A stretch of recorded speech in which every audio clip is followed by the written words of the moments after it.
Merci d'être là. Nous nous attendions effectivement à beaucoup de monde. Et premier constat et premier regret, il est vrai que ça correspond de manière très malencontreuse avec la manifestation qui vient de passer juste. Là, il n'est pas question de remplacer les manifestants, il n'est pas question de se substituer à eux, il n'est pas question d'être leur porte-parole, bien entendu. Il y a simplement une concordance des temps, certes dommageable, mais je crois que ce temps-là est bienvenu puisqu'il faut faire une pause dans tous les mouvements et dans tous les soulèvements. Il est nécessaire d'avoir ce débat entre nous.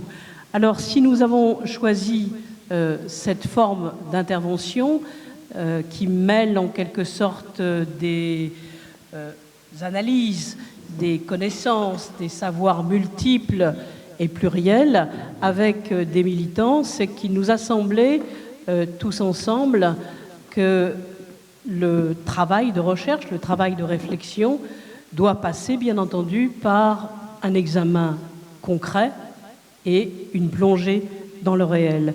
Et donc cette plongée dans le réel, nous sommes ici à cette table plusieurs historiens et je remercie beaucoup Maurizio Gribaudi et l'équipe, donc, comme Bertrand, Julien, qui ont travaillé à cette initiative, de m'avoir associé à cette initiative. Mais nous sommes des historiens et nous savons tous réellement que chaque mouvement, chaque soulèvement, chaque insurrection est toujours inattendu. Inattendu et ne correspond pas vraiment à l'idéal qu'on se fixait. Et je pense que le mouvement des Gilets jaunes ne fait absolument pas exception. Il ne fait pas exception, d'autant que sa singularité s'exprime surtout par le fait que c'est un symptôme qui révèle effectivement et dévoile, qui révèle la situation réelle du néolibéralisme, qui révèle en mettant à nu les méfaits du néolibéralisme. Et par ailleurs, il rend visible l'illusion d'une représentation démocratique en disant précisément que démocratie, il n'y a pas.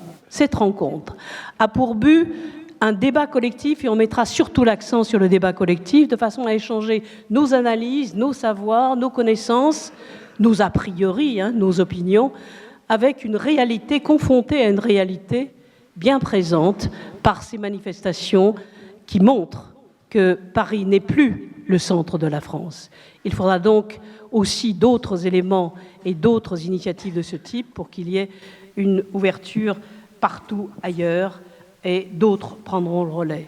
Nous avons choisi de faire cette intervention ici au Grand Voisin parce que nous voulions sortir des cadres académiques et des lieux institutionnels qui aujourd'hui ne sont pas encore le lieu de colloques et de journées d'études. Avant d'intervenir précisément pour essayer d'élaborer une réflexion collective dans des cercles un tout petit peu réduits, je pense qu'il faut que chacun d'entre nous se plonge dans cette réalité comme ça s'est toujours passé en histoire pour pouvoir essayer d'élaborer une alternative.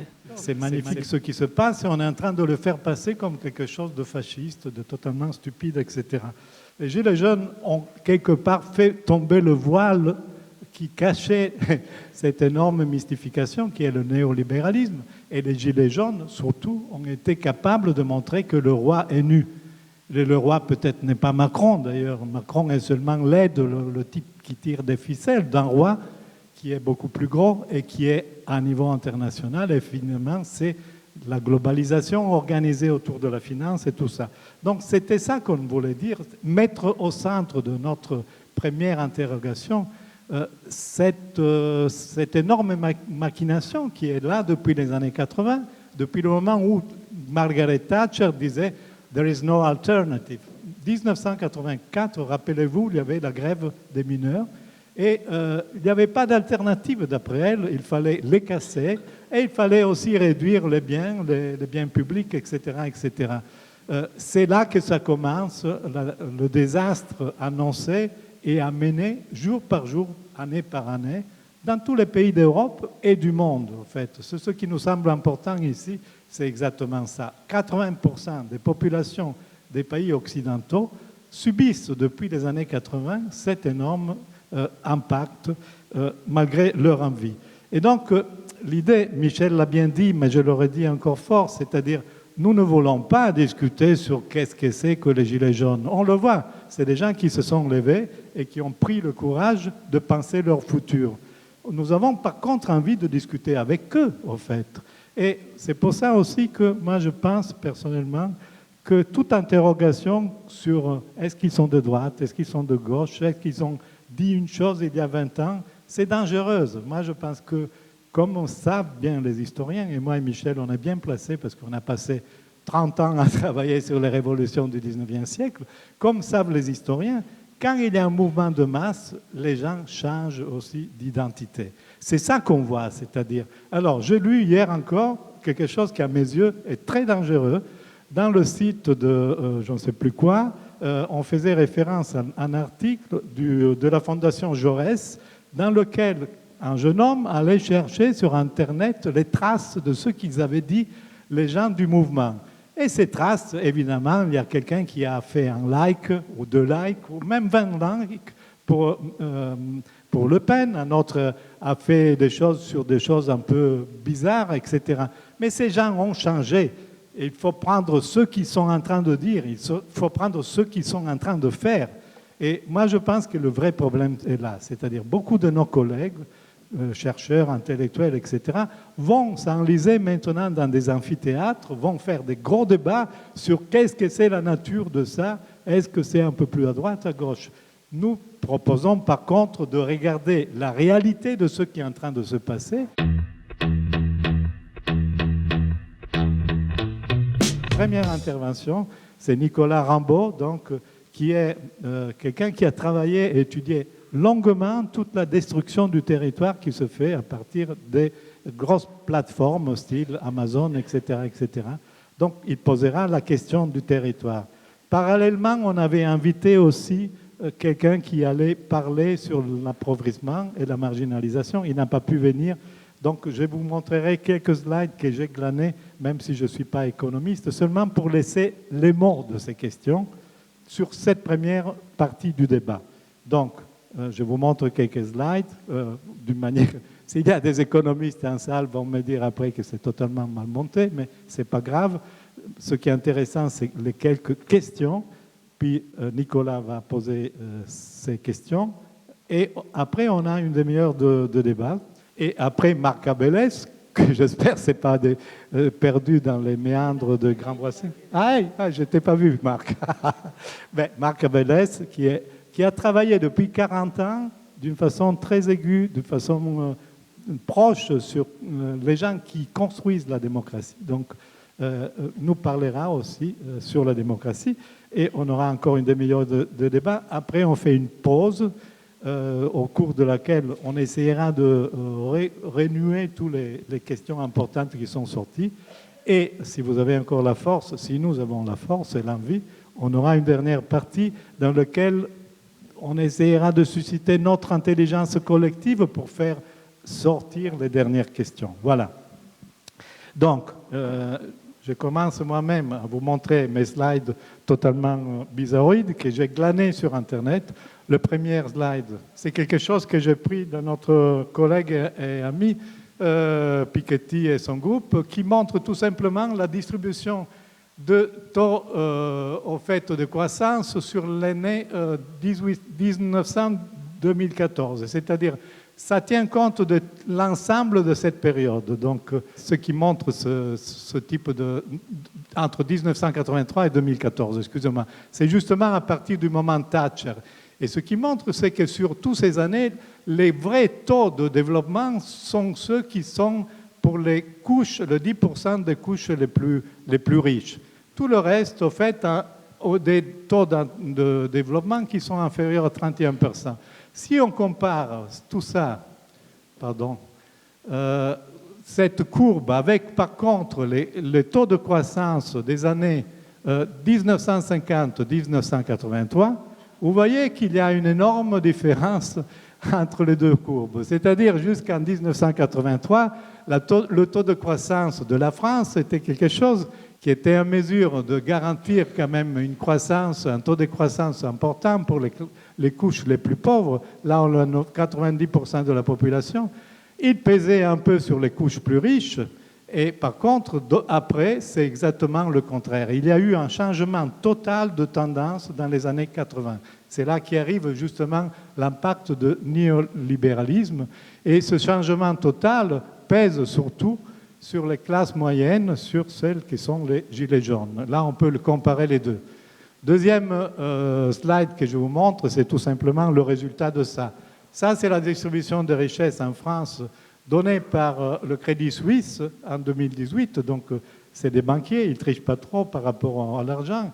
Et ils montrent bien que 5% de la population détient 41% de la richesse, tandis que 40% de la population détient uniquement 1%. C'est ça la chose principale. C'est là que les Gilets jaunes, mais pas seulement, nous-mêmes, nous avons réagi tous à ce type d'énorme injustice sociale qui fait si qu'à partir des années 2000 et surtout dans les dernières 3 années, le nombre de millionnaires en France a énormément augmenté, mais surtout qui fait si qu'il y a une énorme augmentation dans les dividendes des entreprises du CAC 40. Qu'est-ce que c'est le néolibéralisme? C'est vraiment cette force et puissance de la financiarisation qui se crée dès les années 80, mais qui augmente beaucoup maintenant et qui augmente surtout avec l'évasion fiscale. Dernier slide que je vais vous infliger encore, c'est cette recherche qui a fait beaucoup de bruit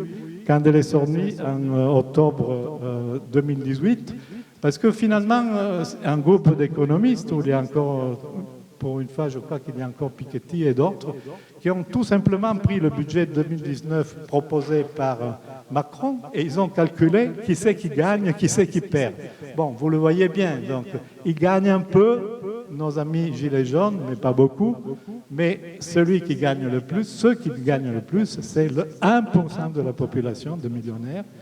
Après, les couches moyennes hautes perdent, mais surtout, il y a une énorme perte de pouvoir d'achat et des couches plus pauvres. Au fait, les pauvres payent énormément et les très riches, très très riches, gagnent énormément.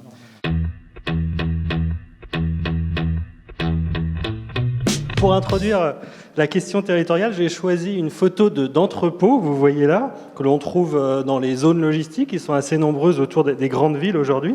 Et dans ces entrepôts travaillent en fait des ouvriers qui sont préparateurs de commandes, caristes. Et de mon point de vue, ces lieux constituent un bon point d'observation pour certaines transformations des classes populaires, mais avec une certaine originalité.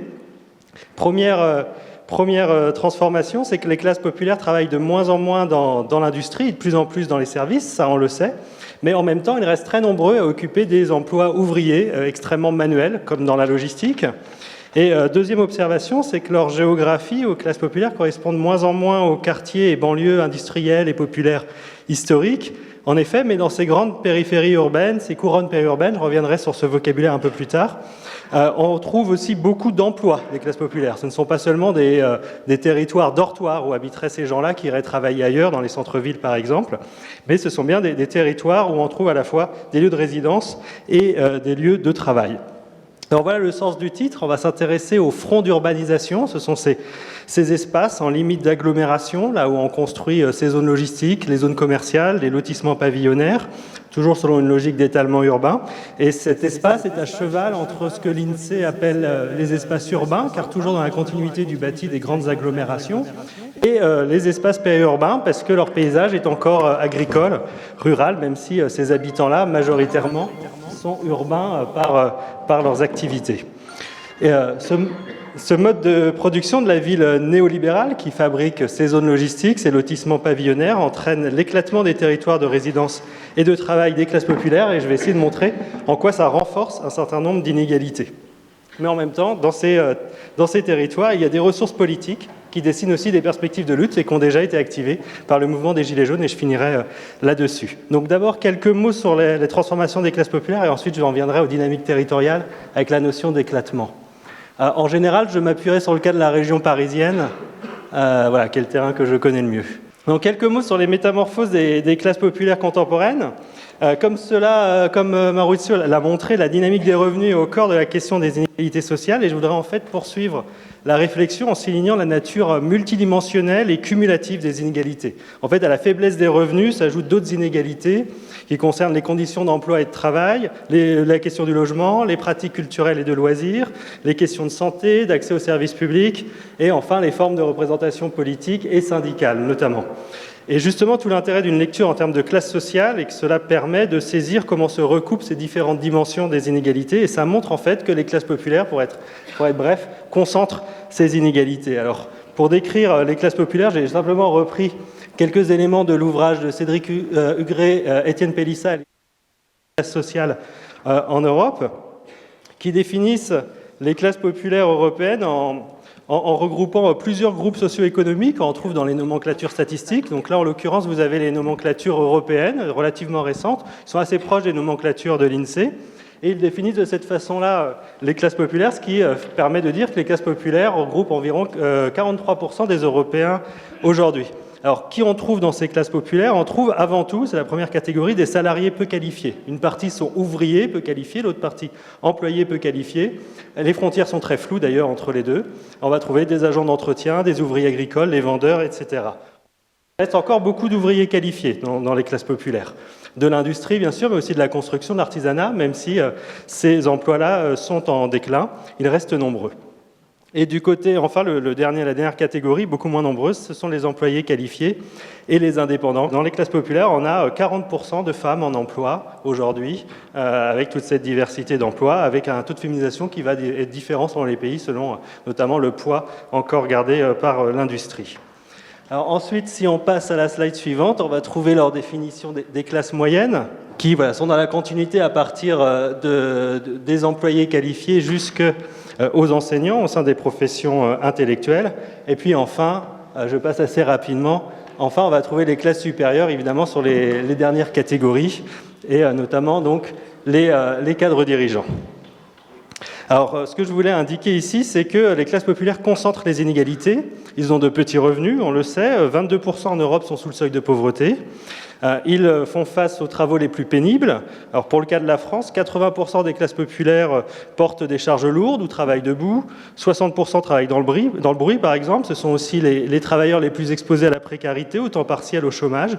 2 fois plus que les classes moyennes, 3 fois plus que les classes supérieures. C'est la classe où la part d'étrangers est la plus élevée, c'est la classe la plus cosmopolite. En moyenne, en Europe, 3 fois plus que les 2 autres classes sociales. Et c'est la classe où l'abstention est la plus forte et la représentation politique la plus faible. Donc maintenant, ce que je vais souligner un peu plus au cœur de mon propos, c'est que un certain nombre de ces inégalités s'expriment au sein des territoires, ce sont des inégalités socio-spatiales, et je vais essayer de montrer que la place des classes populaires tient aussi à ces dynamiques territoriales qui contribuent à les rendre relativement invisibles, même si ce mécanisme n'est pas irréversible. Donc c'est ce que je propose d'appeler un redéploiement socio-spatial, d'abord d'un point de vue résidentiel. On entend beaucoup que les classes populaires ont été expulsées des agglomérations urbaines pour habiter le périurbain. Quand on regarde les chiffres, 51% des ouvriers, 60% des employés en France habitent les grandes agglomérations urbaines. C'est une proportion assez proche des autres classes sociales. Et ils sont 20% à habiter le périurbain autour de ces grandes agglomérations, ce qui est exactement la même proportion que les autres classes sociales. En fait, la dynamique, c'est surtout celle d'une accentuation des ségrégations résidentielles, à la fois dans l'agglomération et dans le périurbain. C'est ce que montre cette carte, qui montre d'abord que la ségrégation vient des territoires les plus riches. Les territoires historiquement bourgeois sans bourgeoises, c'est ceux qui sont en bleu foncé sur la carte. Un certain nombre de territoires qui étaient, au centre de l'agglomération, qui étaient populaires, sont en train de s'embourgeoiser, c'est ce qu'on appelle la gentrification. C'est par exemple ceux qui sont en violet, même si là ma définition est imparfaite. Je reprends les catégories de la carte. Tout d'abord, les banlieues industrielles historiques, qui restent en majorité très populaires, même si certaines se gentrifient, c'est celles qu'on va retrouver en rouge. Et puis également, on voit qu'il y a des communes populaires dans le périurbain, d'ailleurs plutôt lointain, notamment en Seine-et-Marne, donc à l'est. Elles sont en rouge, elles sont aussi en vert, avec certaines communes avec une proportion d'emplois agricoles un peu plus fort. Et entre ces deux pôles, les territoires les plus bourgeois et les territoires qui restent très populaires, on a beaucoup de communes mixtes, qui étaient historiquement très nombreuses et concentraient une grande partie de la population francilienne, mais qui sont de moins en moins nombreuses, en fait, quand on regarde à travers le temps. C'est des territoires, notamment, qui sont appelés moyens populaires sur la carte, ici en jaune paille, en jaune sable, si je me souviens bien. On arrive au cœur de la question du redéploiement socio-spatial, qui renvoie d'abord, de mon point de vue, à une évolution des emplois. L'idée est que l'évolution des emplois des classes populaires, donc on a vu quelques aspects rapidement tout à l'heure, modifie la géographie du lieu de travail, et c'est ça, ce redéploiement socio-spatial. Alors j'ai insisté sur la croissance du nombre d'employés non qualifiés tout à l'heure, mais si on regarde les statistiques, on voit qu'il y a toujours beaucoup d'ouvriers dans les classes populaires. Ils sont encore plus de 5,5 millions aujourd'hui, même si ce nombre est en baisse, tendanciellement. Cela montre qu'il y a encore beaucoup de travailleurs manuels dans les économies post-industrielles. Et on pourra peut-être discuter de la question de la transition numérique tout à l'heure, qui crée aussi beaucoup d'emplois ouvriers aujourd'hui. Et en fait, ce qu'on ne voit pas dans les statistiques officielles, c'est qu'il y a une forte évolution en termes de professions et de secteurs d'activité. Donc j'ai reconstruit des catégories qui sont ici projetées et qui montrent que la baisse du nombre d'ouvriers se fait presque exclusivement au sein de l'industrie. C'est les ouvriers de l'industrie qui sont en baisse.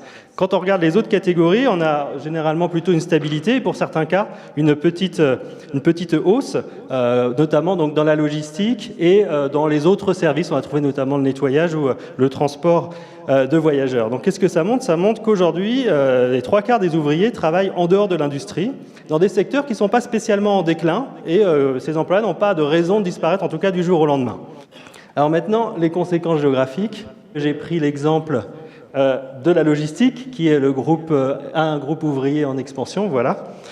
Et qu'est-ce que ça fait d'un point de vue géographique ? Eh bien, l'essor des emplois logistiques entraîne un glissement des lieux de travail ouvriers depuis les banlieues industrielles historiques que vous avez au cœur de l'agglomération, ici en orange foncé sur la carte.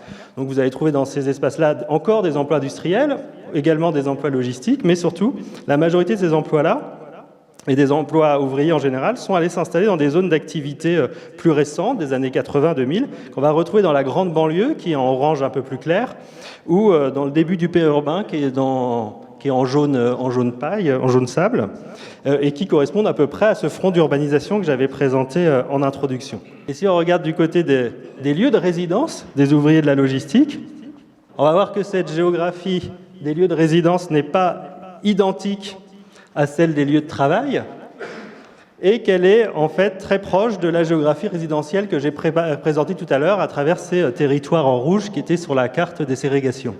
D'un point de vue résidentiel, les ouvriers de la logistique en fait, habitent à peu près les mêmes territoires que les ouvriers en général, donc on les retrouve majoritairement dans les banlieues proches, historiquement populaires, les banlieues industrielles historiques. On les retrouve assez nombreux dans des communes un peu plus mixtes dans la grande banlieue.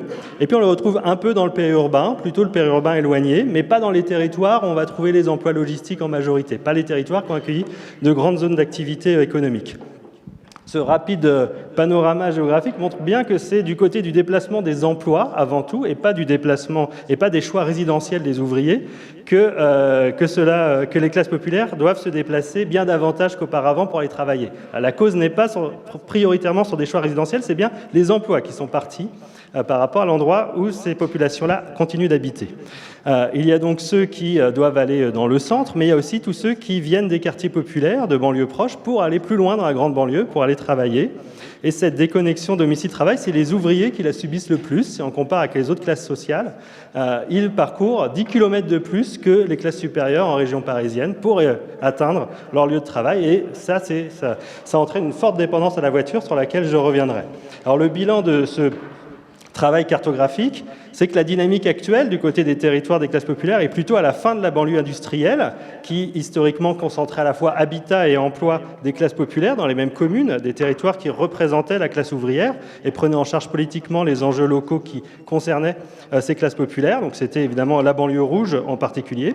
Et à la place, on a des territoires plus éclatés, et ça constitue à la fois une rupture politique, ça constitue en fait une rupture spatiale, mais surtout une rupture politique par rapport à la configuration de la banlieue industrielle et c'est ce que je vais présenter maintenant. Voilà. Alors cet éclatement spatial est le résultat de la façon dont ces espaces sont produits. Ils sont produits dans un contexte néolibéral de façon très privée. Le schéma est à peu près le même pour les lotissements pavillonnaires ou les zones d'activité économique. On a des promoteurs immobiliers qui sont nourris directement par des capitaux qui viennent des marchés financiers, notamment des fonds d'investissement globaux immobiliers, sont capables de proposer à des communes des quartiers tout près, qui ne supposent qu'une autorisation de la part des élus locaux. Donc c'est une façon très facile pour une commune de se développer, car elle n'a pas besoin d'investir beaucoup dans l'urbanisme pour accueillir de nouveaux habitants ou de nouvelles activités économiques. Et alors, si on regarde du côté des lotissements pavillonnaires, ceux-ci sont vraiment spécialisés socialement pour des raisons marchandes. Il s'agit soit de lotissements denses, de petites maisons bon marché, ou de lotissements aérés, de grandes maisons chères. Cette dynamique explique largement les ségrégations résidentielles qu'on peut trouver dans le périurbain, parce que les communes, de cette façon-là, se spécialisent dans l'accueil d'une classe sociale, selon un ensemble de critères et selon ses logiques immobilières. Et donc c'est la slide suivante. La logique est à peu près la même pour les zones logistiques. On a de grands promoteurs internationaux, directement branchés sur les marchés financiers, qui proposent aux communes de venir sur leur territoire bâtir de grandes zones logistiques privées, closes, avec des barrières à l'entrée, et choisissent les communes situées donc à proximité des grands échangeurs autoroutiers, bien évidemment. Et ces zones logistiques sont attractives pour les communes du front urbain, car c'est le promoteur qui va en prendre en charge la totalité de l'investissement et l'entretien de la zone. C'est une façon très facile pour ces communes de faire du développement économique. Et ce qui intéresse ces communes, ce n'est pas les emplois, c'est avant tout les recettes fiscales. La question des emplois les intéresse très peu, je vais revenir dessus, parce qu'il s'agit de communes généralement intermédiaires, assez peu peuplées, dont la population a peu de chance d'aller travailler dans ces espaces-là. L'éclatement spatial résulte donc du fait que certaines communes concentrent des résidences populaires et d'autres communes les zones d'activité et les emplois, car les critères d'implantation et l'attractivité politique de ces produits immobiliers sont en fait différents et donc vont se traduire par une géographie différente. Alors maintenant, je vais dire quelques mots sur deux conséquences de cet éclatement avant d'arriver à la conclusion.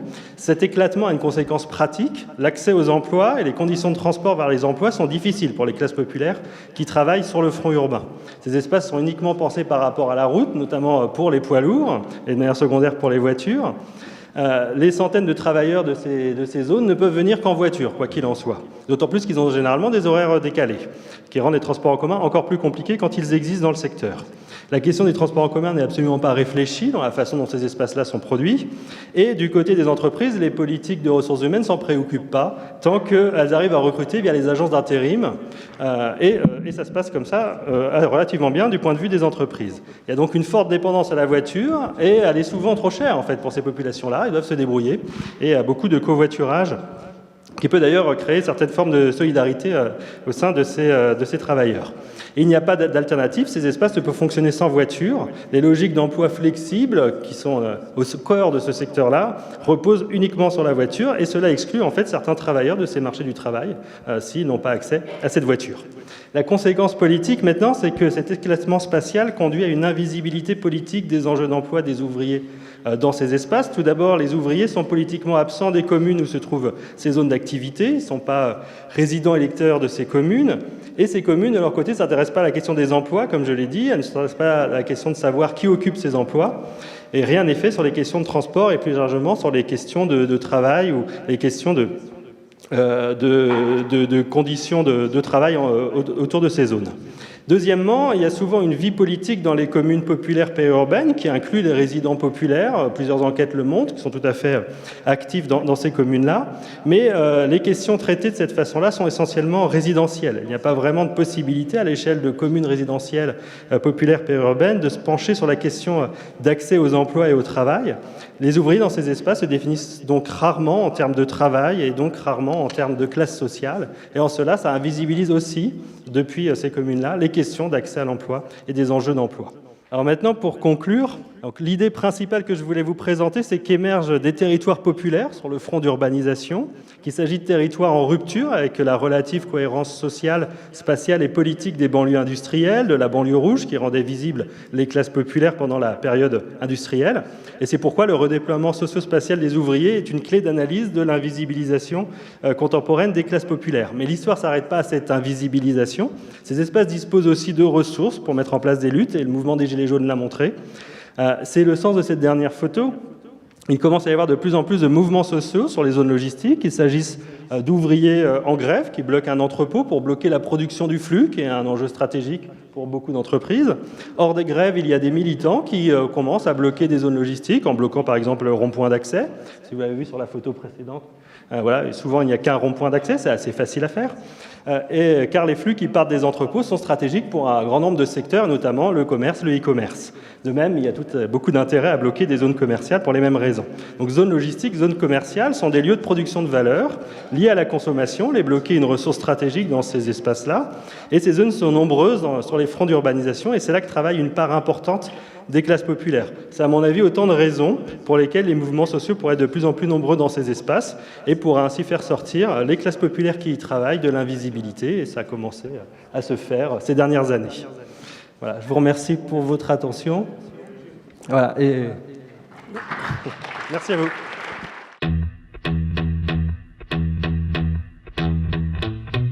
Merci pour le micro. Donc Nathalie Blanc, moi je suis chercheure sur les inégalités socio-environnementales à l'échelle des métropoles. Et donc ta réflexion, mais l'ensemble de la réflexion autour du mouvement des Gilets jaunes amène la question sur que faire de ces territoires dans une perspective plus largement environnementale, puisque le point de départ de ce débat a été autour de la fiscalité écologique.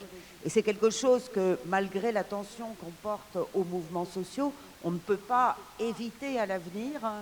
Et nos résultats à l'échelle des métropoles montrent qu'il y a un redoublement des inégalités à la fois du côté de l'environnement et du côté social.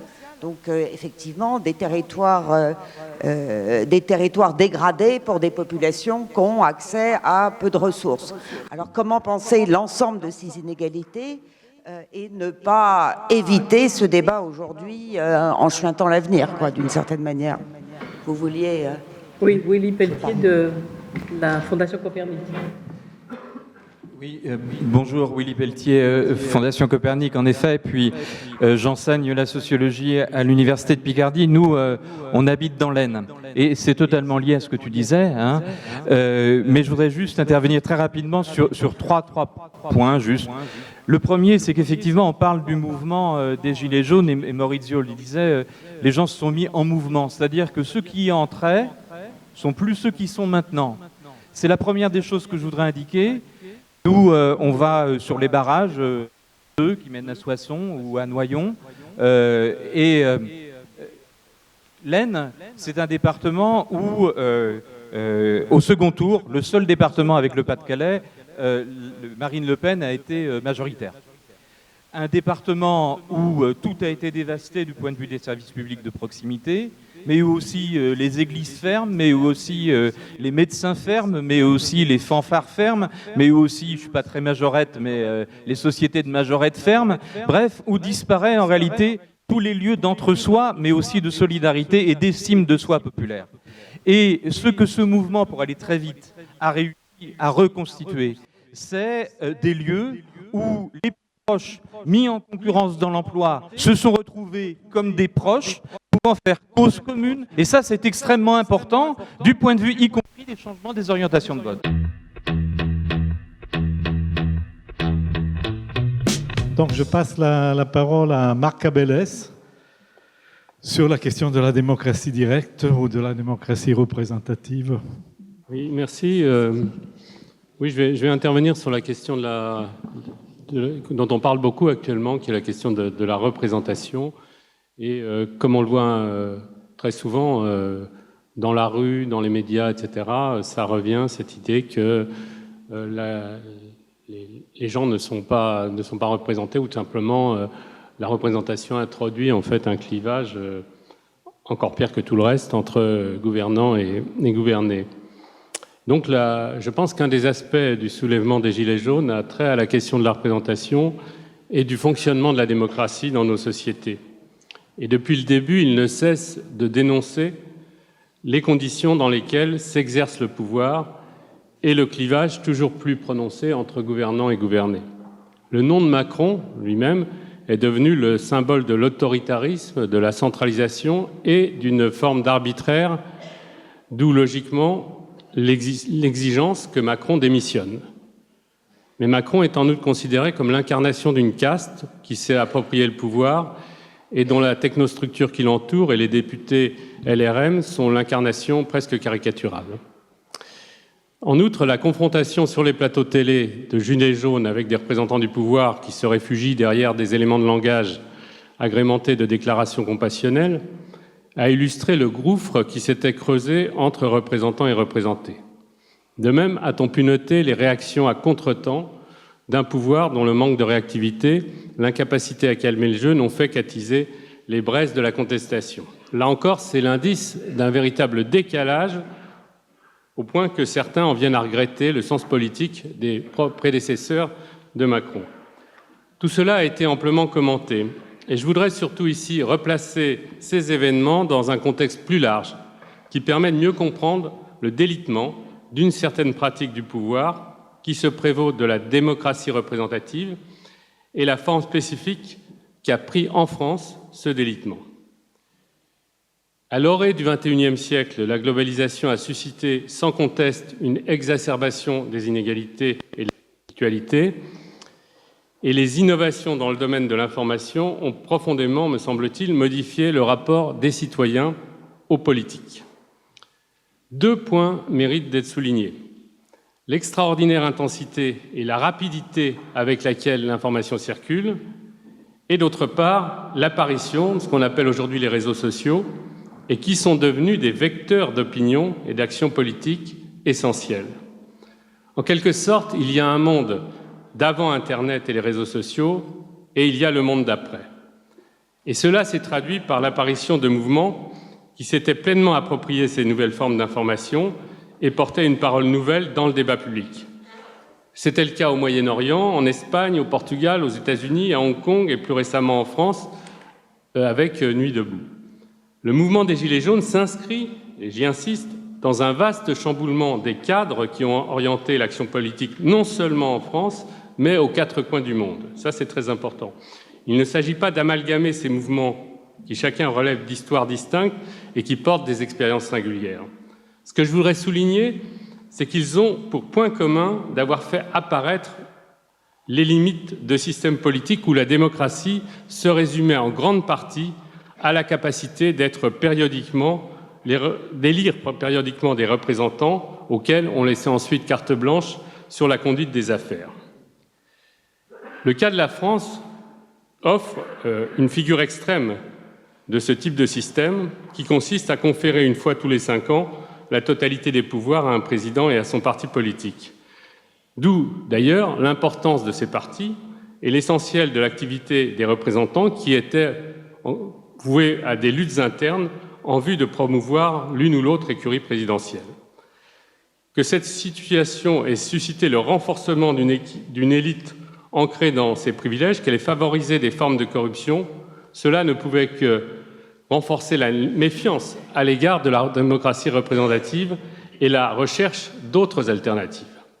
De ce point de vue, la montée du populisme en Europe comme aux États-Unis s'ancre dans la dénonciation de l'incurie des politiciens à qui l'on reproche à la fois de s'enrichir sur le dos du peuple et de se soumettre aux contraintes imposées par la mondialisation et, dans le cas européen, par la technostructure de Bruxelles. Une notion qui revient sans cesse, c'est la notion de souveraineté. L'idée qui prévaut chez les populistes, c'est que la souveraineté a été bradée par une élite de représentants avant tout préoccupés de leurs propres intérêts de caste. D'où, toujours les populistes, la nécessité d'une gouvernance forte incarnant cette souveraineté et portée par la volonté générale. Dans ce contexte, l'élection de Macron se présentait comme la promesse d'une régénération. Un président fort qui n'était plus l'otage des partis, puisque ces derniers avaient été dégagés par les électeurs. Macron, comme De Gaulle en 1958, avait généré son propre mouvement politique.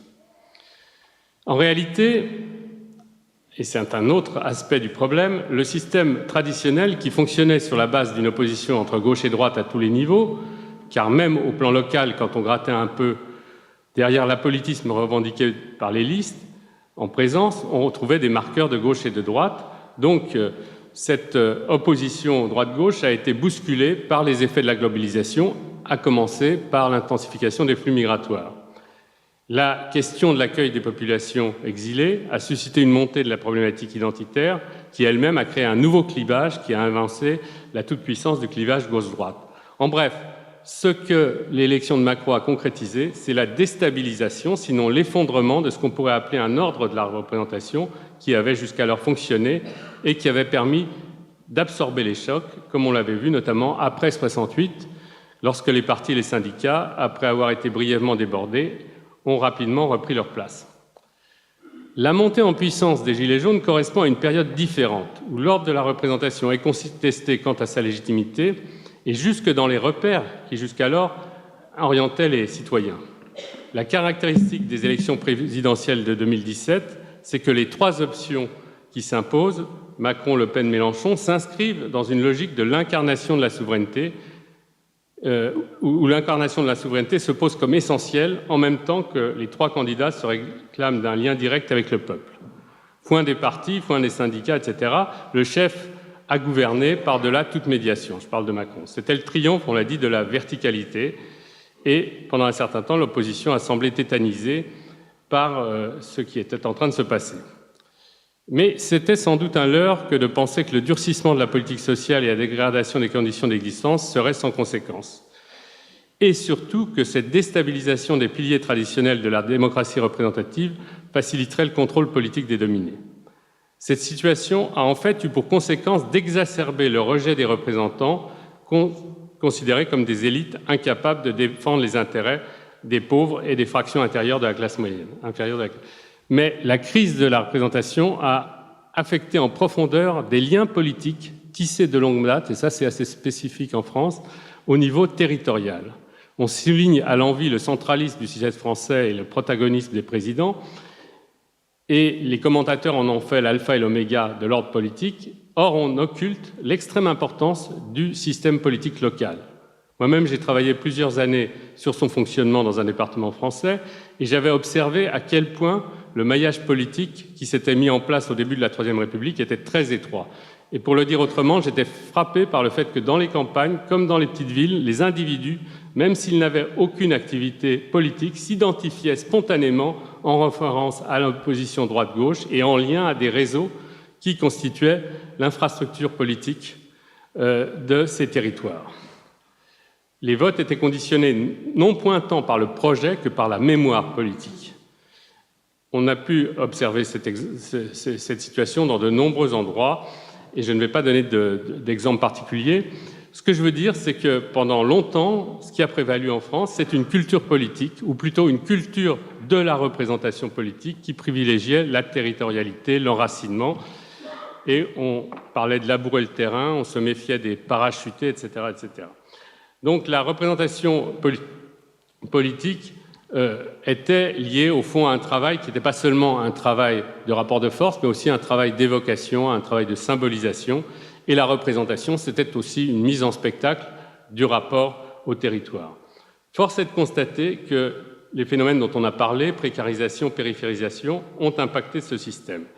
Et le maillage politique s'est distendu entre les élus et les citoyens. Et on le voit, c'est assez intéressant, si vous prenez, en tant qu'historien, une campagne électorale dans les années 1930, vous êtes frappé par l'implication en fait des gens, et au niveau local, par la multiplicité des libelles, des journaux, etc. Il n'y avait pas les réseaux sociaux, mais il y avait, à cette époque, une extrême activité qui se traduisait par des écrits et par de nombreux discours qui n'ont rien à voir avec ce que sont devenus aujourd'hui les meetings. Alors, tout cela a mis la démocratie représentative à bout de souffle, et aujourd'hui, il apparaît que, contrairement à ce qu'on a dit pendant pas mal d'années, ce n'est pas une dépolitisation qu'on a observée, ce n'est pas simplement une atomisation des citoyens, mais au contraire, c'est le grand retour des citoyens sur la scène politique. Et la France, dans le cadre de mouvements comme ce que nous observons actuellement, s'inscrit au fond dans le prolongement d'autres mouvements dont j'ai parlé, qui ont pour point commun de remettre en cause, au fond, des traditions qui étaient dominées par soit carrément des populismes, soit par des traditions parlementaristes. La grande originalité de ces mouvements ne consiste pas tant dans la dénonciation des dominations en tout genre, mais dans leur volonté de faire de l'Assemblée un lieu où l'obsession du leadership est en permanence neutralisée et où chacun peut, si j'ose dire, prendre sa place. À cet égard, Nuit debout et l'occupation de la place de la République ont concrétisé cette exigence d'horizontalité. C'est un mouvement qui n'hésitait pas à se référer à 68 et surtout qui tentait au jour le jour de s'inventer. On trouvait la même idée qu'on a aujourd'hui d'occupation, de ne pas quitter la place, mais de l'investir, pas simplement pour protester, mais aussi pour faire advenir un discours politique en cohérence avec la conjoncture. Il n'est pas question, évidemment, d'amalgamer Nuit debout et les Gilets jaunes. D'un simple point de vue sociologique et géographique, la différence est patente, de même qu'en ce qui concerne les thèmes de protestation. C'est dans les modalités de l'action, s'assembler sur une place, en ville, sur des ronds-points, dans la campagne, dans les périphéries, et s'y installer qu'on observe la volonté d'inventer un nouveau dispositif d'action collective. On a souligné l'aspect convivial, le vivre ensemble, l'exaltation du commun. Ici, la démocratie retrouve sa nature primordiale d'être mise en œuvre de l'égalité. C'est la démocratie, je dirais, du tout un chacun, par contraste avec l'univers clos de la représentation. Il s'agit aussi de prendre en compte le singulier au sein du collectif, en refusant que ce dernier se transforme en une masse compacte, prête à se donner un chef. Cette conception, et c'est très important, contraste avec la dynamique qui porte aujourd'hui le populisme et où le collectif est inséparable de son incarnation vivante, le chef. C'est aussi une critique en acte de la professionnalisation de la vie politique au nom de la participation directe des citoyens. La démocratie se définit ici moins comme une procédure que comme forme de vie orientée vers l'émancipation. Elle privilégie, si j'ose dire, le moléculaire à la masse compacte, et le problème qui se pose concerne la possibilité pour cet exercice d'horizontalité d'avoir un impact sur la réalité politique. Cette prise de parole s'est installée dans le paysage politique. Les Gilets jaunes ne s'illusionnent pas sur le pouvoir du discours, d'où le fait de manifester et les affrontements auxquels peuvent donner lieu ces manifestations. Alors, en réalité, le mouvement des Gilets jaunes peut être considéré de deux manières. On peut le considérer en référence au passé, comme y incitent certaines références explicites à la Révolution, aux sans-culottes. De même, les cahiers de doléances, dont il est beaucoup question, remémorent les rapports entre le roi et ses sujets.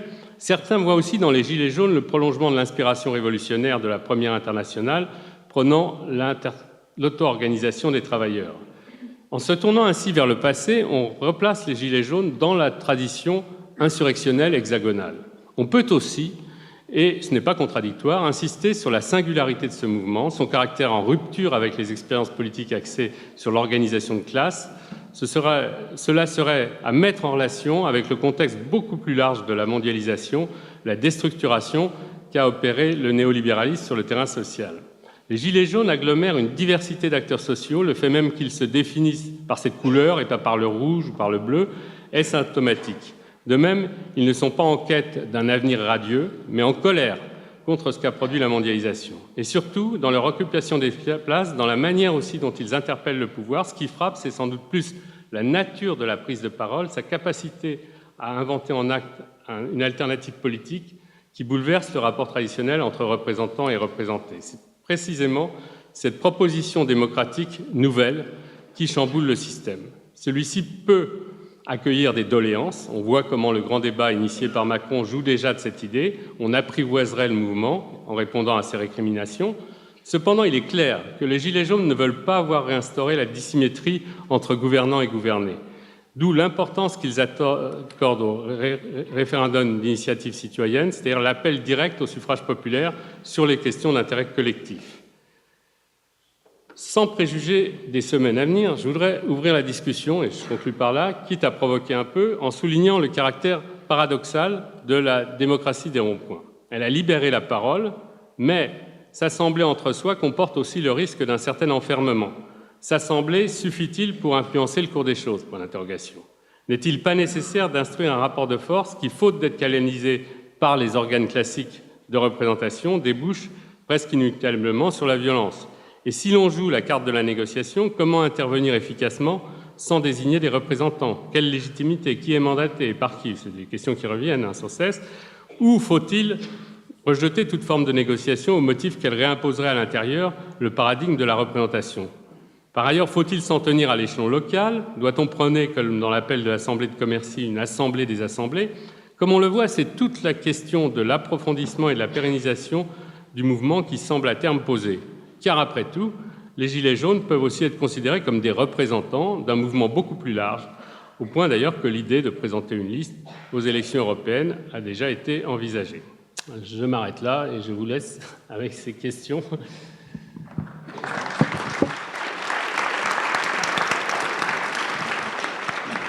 Bon, merci Marc. Je pense que tu as posé plein de questions sur la table et peut-être la plus importante, celle de la représentation. Personnellement, je pense que la génialité du mouvement, c'est de résister à l'idée d'avoir de représentants.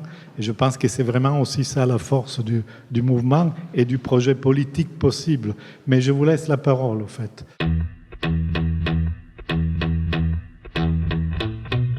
Pierre Calfa, je suis à la Fondation Copernic, aussi à Attac, mais j'ai un long passé de syndicaliste et c'est peut-être celui-ci que je vais mettre en avant dans mon intervention, en rebondissant sur ce qu'a dit Marc Ablès, d'abord sur la question de la crise de la représentation. Je pense qu'une des raisons qu'il a évoquées, mais qui me semble tout à fait fondamentale, c'est le fait qu'on est passé avec la globalisation, la mondialisation et le tournant néolibéral à un gouvernement par les nombres et un gouvernement par les chiffres. Bon, c'est-à-dire que ce qui était avant l'objet de débats publics, de débats contradictoires, de délibérations citoyennes, est aujourd'hui a disparu, et c'est l'imposition de politiques chiffrées. Par exemple, on ne peut pas dépasser 3% de déficit budgétaire, la dette doit atteindre le maximum 60% du PIB, etc., etc. Donc, premier point, je pense que ce qui donnait la légitimité à la démocratie représentative, c'était le fait que le vote pouvait être utile. Et donc, il y avait des choix qui étaient des choix différents, la droite, la gauche, etc. Et en 81, Mitterrand, c'était pas Giscard. On pouvait critiquer beaucoup de choses du programme commun, mais enfin, Mitterrand, c'était pas Giscard. Bon. Donc, ça a disparu au tournant des années 80 avec le néolibéralisme, qui a fait que la notion même de gauche a commencé à s'effriter, tout simplement, parce que les partis qui se réclamaient de la gauche, le PS notamment, amenaient strictement la même politique économique et sociale à des détails près que ce que menait la droite. La première chose que je voulais dire, c'est que il me semble que sur tout ce qu'a dit Marc, il y a aussi peut-être quelque chose qu'il faut rappeler, qui est quelque chose qui est presque structurel de la société française, c'est-à-dire la France a le pourcentage, je ne l'ai pas exactement dans la tête, mais il y a eu une statistique sur combien de députés dans les différents pays européens ont un racinement local, c'est-à-dire combien de députés sont élus réellement en tant que personnes nées localement. Et la France est celle qui a le moins de députés locaux par rapport, par exemple, à l'Allemagne, à l'Angleterre et même à l'Espagne. Ça veut dire tout simplement que dans les dernières 30-40 ans, progressivement, les apparats des partis politiques ont construit eux-mêmes le député qui allait être parachuté dans l'espace local. C'est ça la première chose. La deuxième chose, c'est aussi qu'en France, comme partout en Europe, le député parachuté par un parti politique, et donc qui a fait l'ENA comme tous les autres, ou je ne sais pas quoi, mine, etc., et va de temps en temps sur le territoire, mais il est surtout à Paris. Et là, il a des liens avec les lobbies, au fait. Et l'histoire récente de, comment il s'appelle, l'ancien ministre vert, machin qui a dû quitter. Pardon ? Hulot, voilà. L'histoire de Hulot l'explique bien. C'est-à-dire, désormais, la structure parlementaire est totalement embriguée avec quelque chose qui est la structure d'une pensée politique faite à l'origine dans les partis et qui n'a aucun lien avec l'espace. Ça, c'est aussi quelque chose de fondamental, que d'ailleurs Marc avait étudié et qui est bien expliqué, c'est-à-dire la deuxième chose que je voulais dire en réaction aussi à ce débat, c'est que nous avions essayé d'inviter le Partito X, qui est un groupe espagnol très intéressant parce que c'est les seuls qui disent « Bien, nous voulons créer des assemblées de base, nous voulons créer une démocratie directe, mais nous ne voulons pas nous représenter, nous présenter au pouvoir. Nous voulons contrôler le pouvoir, nous voulons pouvoir contrôler des gens qui prennent la responsabilité d'aller au pouvoir les démissionner quand on veut, mais notre rôle est, en termes de démocratie directe, de ne pas se présenter, mais de construire des structures de contre-pouvoir. Ça me semble très intéressant. Je pense que c'est une vraie question qu'on doit garder, c'est-à-dire la nouveauté de ce mouvement, c'est pas tellement justement de pouvoir créer un corps intermédiaire en plus, mais c'est justement de penser qu'à niveau populaire, et il me semble que par exemple l'Assemblée de Comency a dit exactement ça, au fait, on construit des formes de contrôle sur ceux qui vont nous représenter. Bon, voilà, je le pose là et puis on reviendra, j'imagine, parce que je pense que sur la démocratie, on va s'étriper tous. Oui, Fabrice Flippo, je fais partie des 70 universitaires qui mènent une enquête auprès des Gilets jaunes et on est à 700 questionnaires à peu près. Je voulais juste donner quelques... Je viens d'avoir en fait le résultat là tout à l'heure des 700. Alors évidemment, c'est sur un PowerPoint que j'ai pas d'ordinateur, mais je voulais juste remettre, vous donner quelques résultats en fait, partager quelques résultats. Alors, juste très rapidement, il y a beaucoup de choses, mais j'essaye par rapport à la discussion d'être sur les points qui ont été évoqués. Alors quand on demande aux gens questionnés donc, de se positionner sur l'axe droite-gauche, 40% à peu près disent ni droite ni gauche, et dans ceux qui se positionnent, il y a une assez large majorité de gauche. Quand on demande aussi, quand on regarde les demandes, c'est que veulent les gens en gros, le premier point est d'assez loin, c'est les questions de distribution des revenus, pouvoir d'achat, c'est vraiment en premier d'assez loin. Le deuxième, c'est la redistribution, c'est les retraites et bon, tout ce qui est la redistribution de la richesse, inégalité en fait. Le troisième point, c'est le RIC, le référendum d'initiative citoyenne, avec l'idée qu'il faut gouverner soi-même, entre guillemets. Et il n'y a pas un rejet absolu des partis et des syndicats. Ça, moi, je n'ai pas vu ça. Et ce qu'il y a, c'est l'idée que ça ne marche pas bien comme ça et qu'il faut peut-être changer. Et il y a des pays comme l'Irlande où ils ont des référendums plusieurs fois par an et ce n'est pas complètement impossible non plus. Il ne faut pas s'interdire par avance d'explorer des alternatives. Donc le troisième, c'est le RIC. Le quatrième, c'est la démission du gouvernement dans les demandes. Et puis très loin derrière, en gros 2% des occurrences, c'est les migrants. C'est le problème avec les migrants. Trop de migrants, voilà. Donc c'est très loin, vous voyez. Le problème, c'est que l'écologie aussi est assez loin. L'écologie, c'est 8% à peu près. Pourquoi vous êtes là? Quelles sont les mesures qu'il faut prendre? C'est de l'ordre de 8%. Donc c'est vraiment un mouvement qui est sur les questions sociales, profondément sociales, et pas tellement sur autre chose. Voilà, c'est juste pour apporter quelques éléments.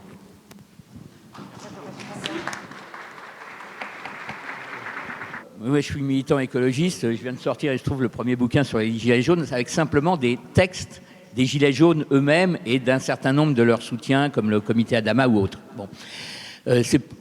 À part cette pub, ce que je voudrais dire, c'est, premièrement, je crois que la question du rapport aux anciennes formes, etc., eh bien, c'est une faute, un manque, pas seulement des appareils, mais des militants de la gauche classique qui ne sont pas là.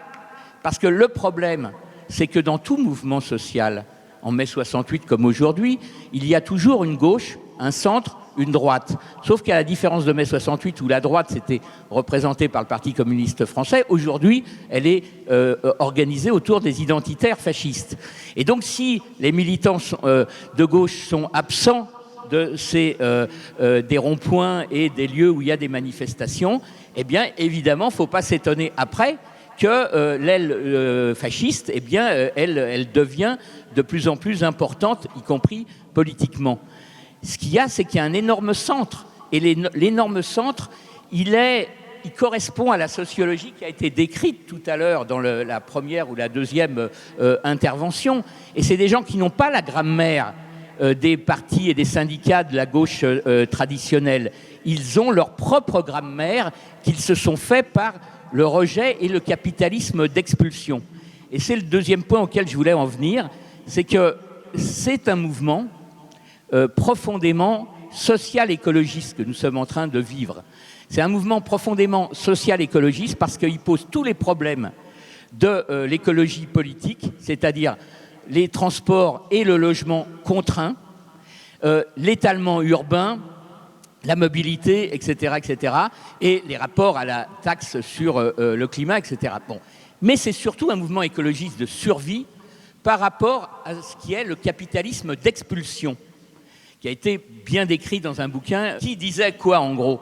Eh bien aujourd'hui, le mouvement général du capitalisme, c'est l'expulsion. Non seulement l'expulsion par l'extractivisme des matières premières, comme en Amérique latine, etc., auxquelles les peuples indigènes s'opposent parce qu'ils sont expulsés de leur terrain, mais également l'expulsion des ouvriers des usines par les délocalisations en Europe, l'expulsion des paysans par depuis très très longtemps par l'industrie agroalimentaire, le crédit agricole, etc., etc. Et donc ce mouvement général d'expulsion, il s'est concrétisé à un moment donné dans la résistance de gens qui ont été contraints d'une certaine façon, qui ont cru dans une sorte d'autonomie, de droit de choisir leur vie en allant dans des zones périphériques et où ils se sont confrontés à un piège social. Mais c'est aussi un mouvement social-écologique par ses formes d'organisation.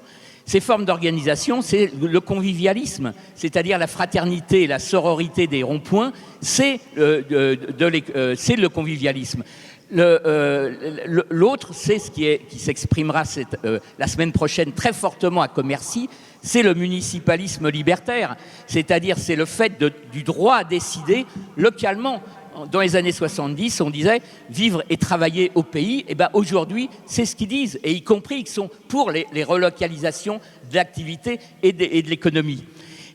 Et puis, c'est aussi la reprise de la forme de désobéissance civile, parce que la question de la violence, c'est pas la question de la violence en soi, c'est la question de la légitimité des formes de résistance. Et la légitimité des formes de résistance, là aussi, c'est un combat écologiste qui a été écrit depuis David Thoreau jusqu'aux faucheurs d'OGM, en refusant un certain nombre de formes de l'égalité qui sont en fait des formes de l'égalité qui s'inscrivent contre le droit des gens à se défendre tout simplement. Et donc le fait de murer les centres des impôts, le fait de se mettre devant les centres commerciaux, etc., c'est très important. Et de même, la question du rapport entre la production et la circulation des marchandises. On nous dit, oui, mais ces gens... oui. Tu peux ralentir. Ouais, ben je conclue tout simplement. Qu'est-ce qu'ils ont fait? Ils ont bloqué la circulation des marchandises. Eh bien ça doit être interrogé, y compris les militants syndicaux. Parce qu'aujourd'hui, la bataille sur le lieu de production est de plus en plus difficile à cause de l'atomisation du capitalisme. Et là aussi, les Gilets jaunes donnent une réponse. On bloque les flux du capital et donc on est efficace. Merci.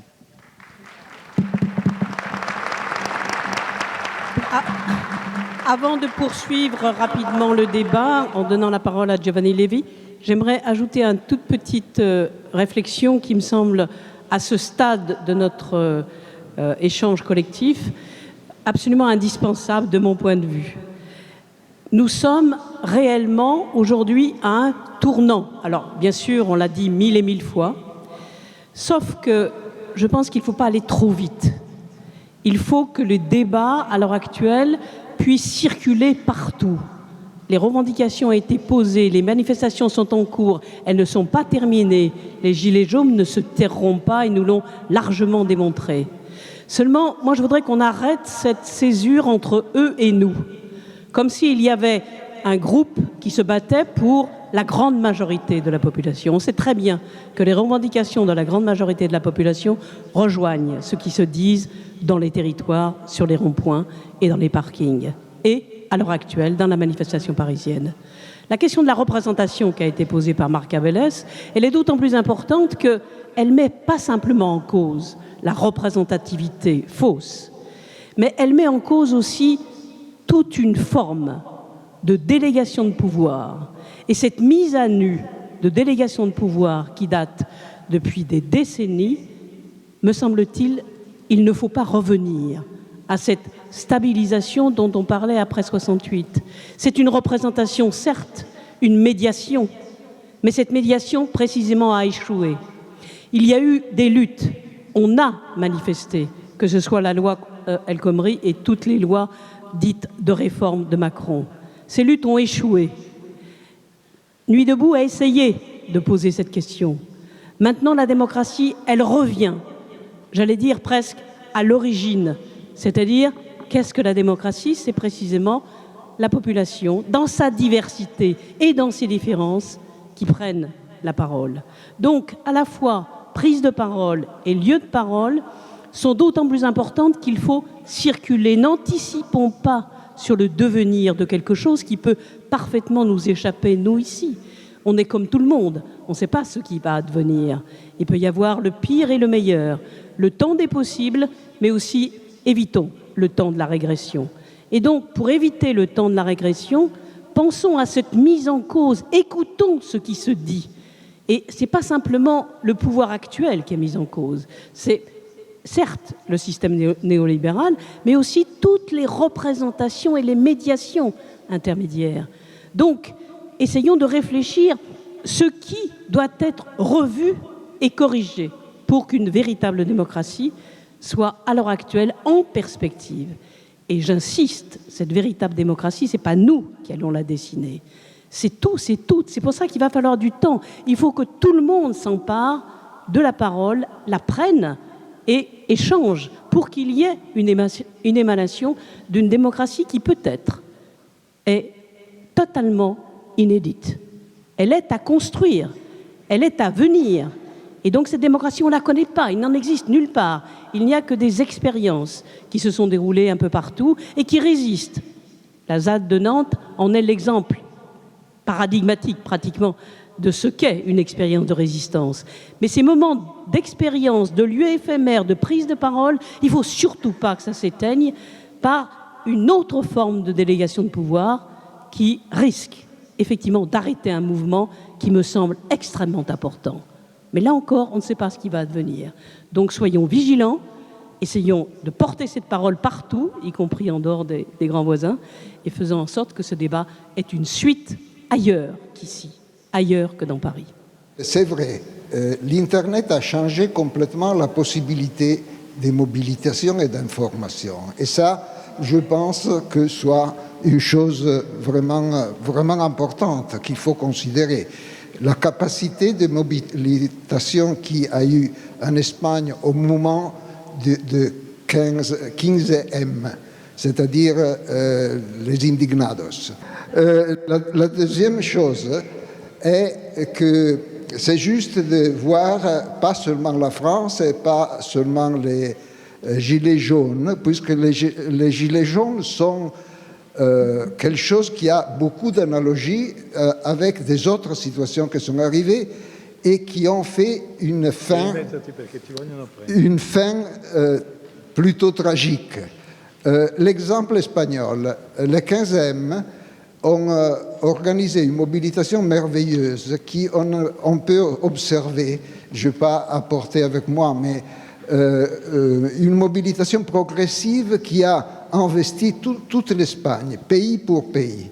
Et cette mobilisation a eu un grand effet apparemment, mais immédiatement, contrairement à ce que vous disiez, les partis ont mis la main sur ça en détruisant la chose. L'autre côté du mouvement 15M est tombé sous l'attention de Madame Colau, qui est une très bonne maire de Barcelone, mais en même temps a organisé quelque chose qui semble plutôt une organisation léniniste et a oublié complètement la mobilisation particulière.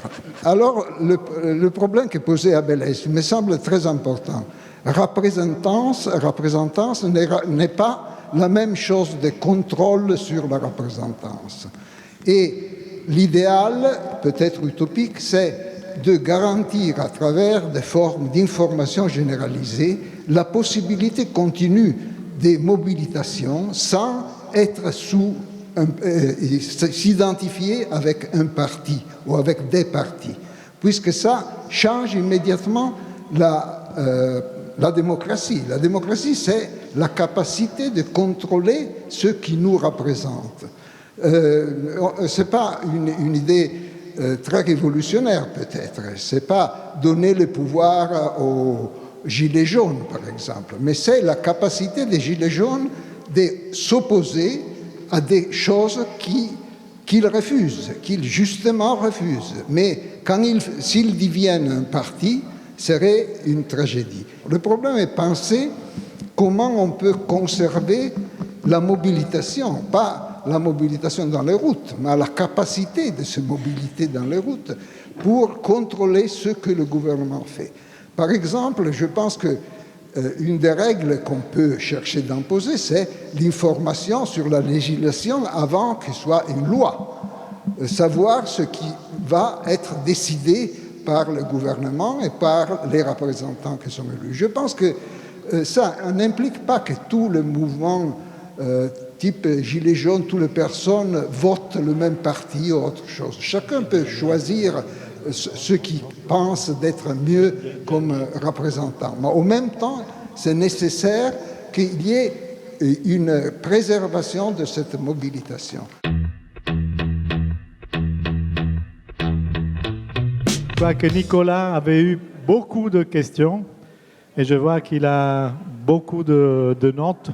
Je propose qu'il commence à répondre aux questions qui avaient été posées sur son intervention sur l'espace physique, l'espace de territoire et la destruction. Alors, il y avait une question assez pratique qui était comment lutter dans les zones logistiques sans bousiller le petit commerce et, comment taper sur ceux sur qui on veut taper, si je ne dis pas de bêtises.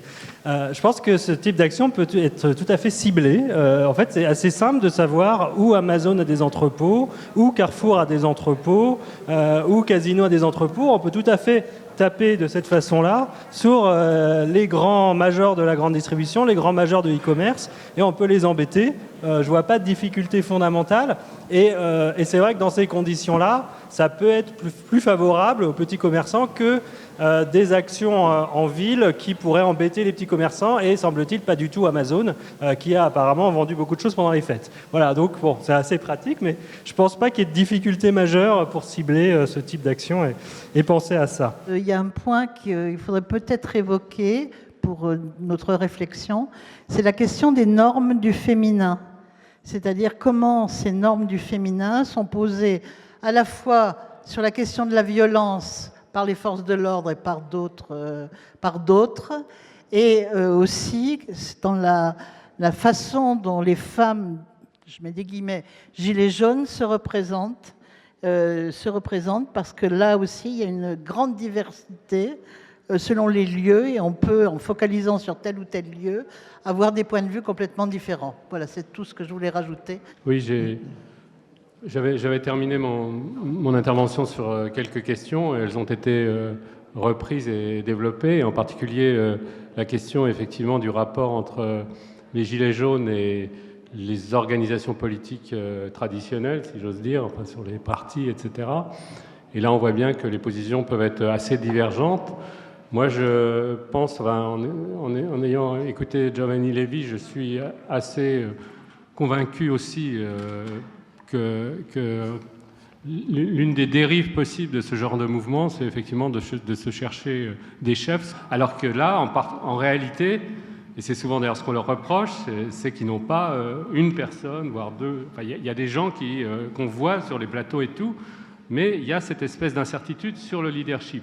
Et pour moi, dans la conjoncture actuelle, où tout va dans le sens justement d'un rapport absolument direct entre un chef et le peuple, la population, je ne sais pas quoi, la mouvance et tout, et ce qui est un problème très complexe aujourd'hui, c'est-à-dire substituer au parlementarisme, en fin de compte, un système populiste comme on en a vu, Je pense que là, il y a une option qui est tout à fait intéressante et qui, au contraire, doit se développer. Et je suis d'accord aussi avec Michel qu'il faut voir de très près cette question des places. Alors, à savoir quel est notre engagement là-dedans. Enfin, est-ce qu'il faut déjà donner le sens du mouvement? Est-ce qu'il faut déjà donner comment dirais-je, le label, la marche à suivre et tout? Moi, je crois que c'est pas mon boulot.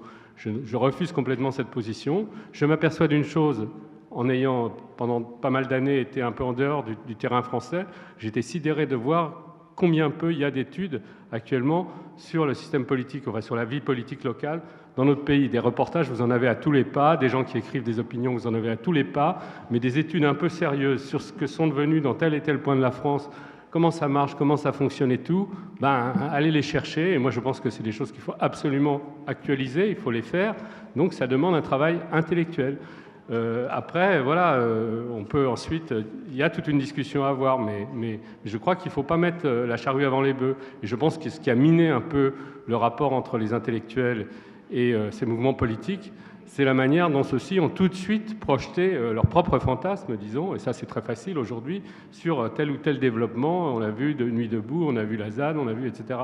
Donc voilà, excusez-moi, mais c'est mon côté peut-être anthropologue, un peu prise de distance, etc., recul et tout. Ça peut être très critiquable, mais c'est une position que j'assume et que je demanderais qu'on la prenne enfin en considération. Laissons les politiques s'engluer, laissons les nouveaux mouvements se déployer, et travaillons.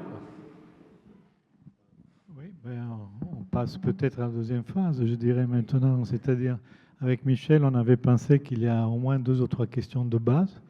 La première étant celle de démocratie, évidemment, avec tout ce que cela implique, parce qu'il me semble qu'une des questions que j'ai pu entendre dans une des très belles interviews que le média nous offre, je vous conseille d'ailleurs, je ne veux pas faire la pub pour cette chaîne, mais je pense que c'est la seule où il y a une parole libre, et c'est la seule qui...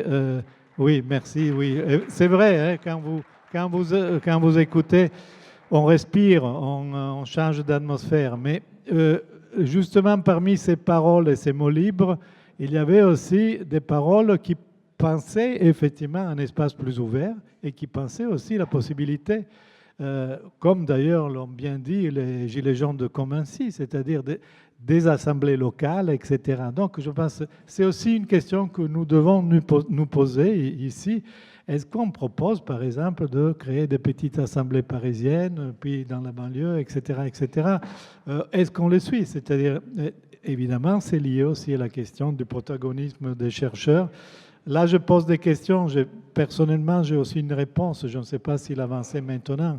C'est-à-dire, je l'avance quand même, parce que je suis bavard, vous l'avez compris. Mais... moi, je pense qu'on n'est pas des chercheurs, on est des citoyens que, par hasard, ont aussi une profession, une activité, une connaissance, et on essaye de l'employer. Je disais hier, en discutant avec Michel, qui est ma copine, avec qui on a fait pas mal de choses, même si on se bataille tout le temps, en fait, que pour moi, tout ce qui m'a appris mon métier, c'est que à chaque fois que je m'occupe d'un objet, d'histoire ou d'autres, j'ai fait l'essai de ne jamais essayer de le regarder avec ce qu'on a déjà dit sur cet objet. Et je pense que peut-être ça, j'aimerais bien le dire comme mon expérience d'historien aux autres militants. C'est-à-dire, je reviens à ce que j'avais dit en début de journée, c'est-à-dire, je trouve que le grand désastre, c'est effectivement qu'il y a trop de gens qui parlent pour chercher de définir qui sont les Gilets jaunes, mais qui ne parlent pas pour essayer de penser la liberté que les Gilets jaunes ont ouvert, en fait. Et je pense que la liberté qu'ils ont ouvert, c'est effectivement de regarder la réalité sociale avec des yeux qui n'ont pas les catégories anciennes. Et je sais, bon, peut-être c'est parce que je suis un vieux, désormais pré-retraité, si vous voulez, mais c'est la première année où je me sens de respirer. C'est-à-dire, en fait, quand je regarde ces gens qui disent « j'ai changé de vie, mes yeux ont changé, je comprends des choses différemment, etc. » Et j'ai du mal au cœur quand je lis, encore une fois, l'article que j'ai évoqué tout à l'heure, de la Fondation Jaurès, dans lequel ce jeune homme fort capable en informatique allait remonter dans les traces passées pour voir qui c'est que dans le passé avait dit quelque chose de droite, de gauche ou de centre parmi les Gilets jaunes. Quelle horreur! Et je pense que ça, c'est, à mes yeux, une position fondamentale. Voilà, enfin, ça c'était la première question. Je laisse Michel parler de la deuxième question. La première, c'était la démocratie, sinon je parle trop. Et après, elle m'engueule. Non, simplement, il y a eu plusieurs propositions qui ont été faites ici. Propositions esquissées, bien entendu, hein, ce n'est pas un programme. Mais je crois qu'il faut qu'on prenne un petit peu le temps, parce que si je fais un petit peu la série des questions problématiques, le rôle des partis politiques, est-ce que ces partis politiques ont toujours existé tels qu'ils se manifestent aujourd'hui? Cette question de l'horizontalité pour la démocratie est absolument fondamentale. Mais moi, je voudrais insister sur cette question qui me semble particulièrement importante, pas simplement sur la démocratie, mais pour la suite à venir. C'est qu'on a parlé de trahison des clercs. Donc, qui sommes-nous? Alors, ne nous faisons aucune illusion, ne faisons pas semblant. Il y a des disparités entre les uns et les autres, mais je pense que maintenant, il faut cesser de dire « eux » et « nous ». On a un savoir X, mais un savoir qui peut être précisément mis en cause par une réalité sociale pas toujours idéale. L'autre question qui n'a peut-être pas été complètement abordée, c'est que, certes, il faut comprendre le sens de ce soulèvement, les questions qu'il pose, les mises en cause qui sont énoncées, mais aussi les risques. Il y a des risques, incontestablement, qui esquissés par telle ou telle intervention. Bien sûr qu'il ne faut pas magnifier, je suis tout à fait d'accord avec Maurizio sur la critique qu'il émet sur la Fondation Jean Jaurès, mais il n'empêche que rien n'est blanc, rien n'est noir. Et donc, ce processus critique, il faut le mener de part et d'autre, à tout point de vue. Pour que ce processus critique puisse véritablement se répandre, il faut absolument que chacun s'empare de la parole. Pas simplement en prenant les responsabilités telles que nous le fait croire Macron en sommant, en quelque sorte, tous ceux qu'il va interroger et leur dire, ben alors voilà, le déficit du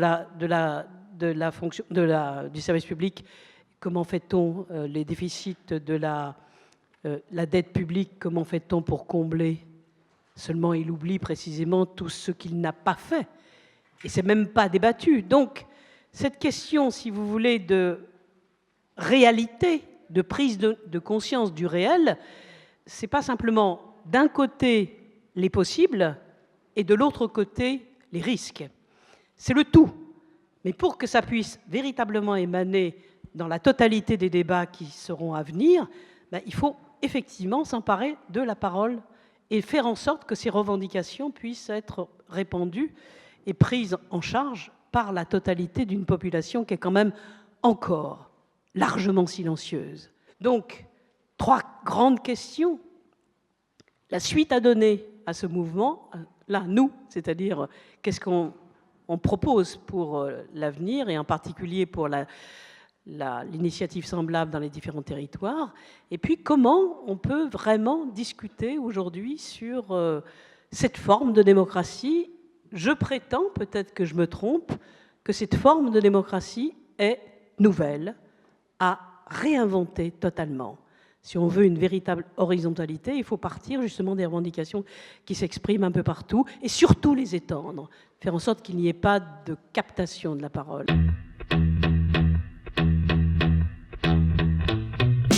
Alors moi, je voudrais revenir sur...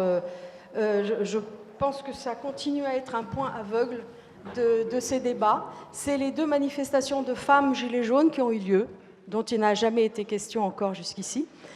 Et donc, en ce qui concerne la représentation du pouvoir, des pouvoirs, eh bien, la démonstration que nous font une fois de plus les femmes gilets jaunes, qui ne se disent pourtant pas féministes, mais qui ont des pratiques féministes et qui commencent à avoir des pratiques féministes, notamment, par exemple, par l'organisation de ces manifestations de femmes. Alors, quel est l'intérêt de ça? L'intérêt, ça fait... bon, pour revenir à ce qu'a toujours dit les féministes, c'est que la hiérarchie et le rapport de force fondamental et la représentation du politique, elle est d'abord une représentation du politique masculin. Et c'est ce qui nous éclate à la figure des Gilets jaunes. Pour en avoir parlé avec comment elle s'appelle, Priscilla, dans la manifestation des femmes, et je suis tombée, ne serait-ce qu'hier, sur la contradiction, et qui est une contradiction fondamentale, qui est l'opposition entre les pratiques, et là on vient aux pratiques, entre les pratiques politiques des femmes et les pratiques politiques des hommes. C'est une redécouverte, et tant mieux, du rapport fondamental, hiérarchique, entre les sexes. Ce n'est pas un point annexe aux représentations du politique. C'est le fondement, c'est la base. C'est la représentation toujours du masculin, symboliquement masculin, parce que ça peut être pris par une femme, hein. Donc ce n'est pas le sexe, mais c'est la position. Donc ce que je voulais dire, c'est que ces manifestations de femmes reposent la question de cette représentation du pouvoir qui s'incarne toujours dans une représentation masculine. Alors il ne s'agit pas ici de brandir un étendard, je ne sais quel étendard féministe, mais il s'agit de reposer les questions, c'est-à-dire comment les femmes vont pouvoir imposer la présence politique des femmes, non pas pour comment dire, parce que ça a une légitimité d'abord parce que les revendications, les fameuses spécificités des femmes, les revendications des femmes ne sont pas identiques à celles des hommes. Non seulement ça, donc sur le contenu, mais c'est surtout sur les pratiques. Et moi, il me semblait que dans ce débat aujourd'hui, on allait s'interroger sur les alternatives qui sont proposées par des économistes, par des gens qui ont travaillé sur la fiscalité, sur la façon de produire autrement, pour vivre autrement, parce qu'il ne peut pas y avoir d'écologie si on n'a pas une autre façon de faire fonctionner les entreprises. Quand je dis faire fonctionner, je parle de la démocratie dans les entreprises. Il me semble que dans les débats, il faut vraiment s'interroger, examiner les propositions et les diffuser auprès du grand public, soutenir les médias qui offrent des vrais débats. Ça, c'est très important parce qu'on peut avoir de très belles propositions, mais s'il n'y a pas de moyens de les diffuser, il n'y aura pas de changement. Juste une chose, sur les 300 milliards qui sont collectés chaque année, il y a 100 milliards qui ne rentrent pas dans les caisses de l'État. Ce sont les niches fiscales, les dépenses fiscales. Alors, je ne parle même pas de l'évasion fiscale et de la fraude fiscale. Et donc, pourquoi ne pas remplacer la fiscalité par une cotisation sur la valeur ajoutée? Et là, on pourrait vraiment avoir des ouvertures, des solutions, etc. Voilà. Et je vous recommande d'aller sur le site Salaire à vie pour en savoir davantage sur cette alternative. Merci. Excusez-moi si j'ai été un peu longue, mais il me semble que c'est vraiment des questions très importantes. Voilà.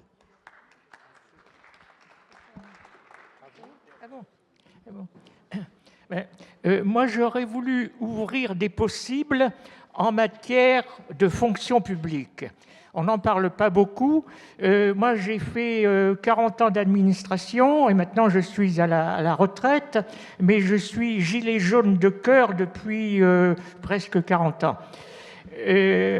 On ne parle pas, par exemple, des primes dans l'administration. Bon, alors, il y a la question de l'intégration des primes pour le calcul des retraites. Bon, mais indépendamment de ça, vous avez des primes qui sont hiérarchisées, donc qui reproduisent les catégories sociales à l'intérieur de l'administration. Bon, puisqu'on dit il ne faut pas un centime de plus, qu'on mette les primes, puisqu'on défend l'intérêt général, qu'on soit grand chef ou employé de base, qu'on mette les primes égales pour tout le monde.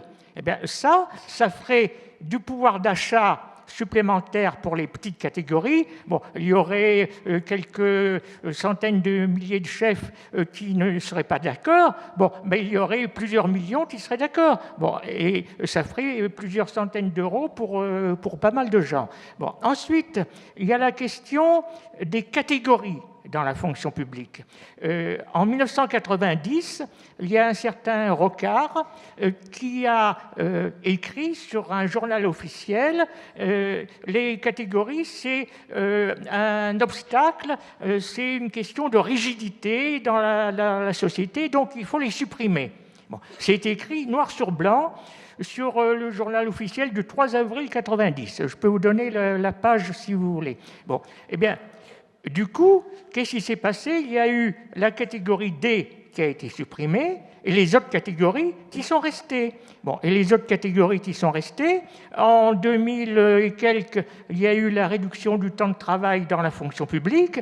Moi, j'ai eu quelques chargés de mission, quelques conseillers qui ont été embauchés, d'accord, mais il n'y a eu aucune petite catégorie qui a été embauchée. L'administration, les grands chefs qui décident, n'ont absolument pas joué le jeu dans mon administration. Bon.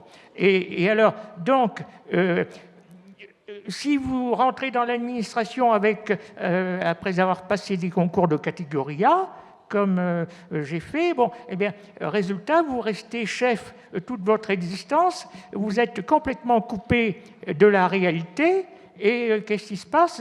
À côté, vous avez des gens qui font des photocopies toute leur carrière. Bon, est-ce que c'est enrichissant? Bon, alors, il y a la question des concours internes, des nominations au choix.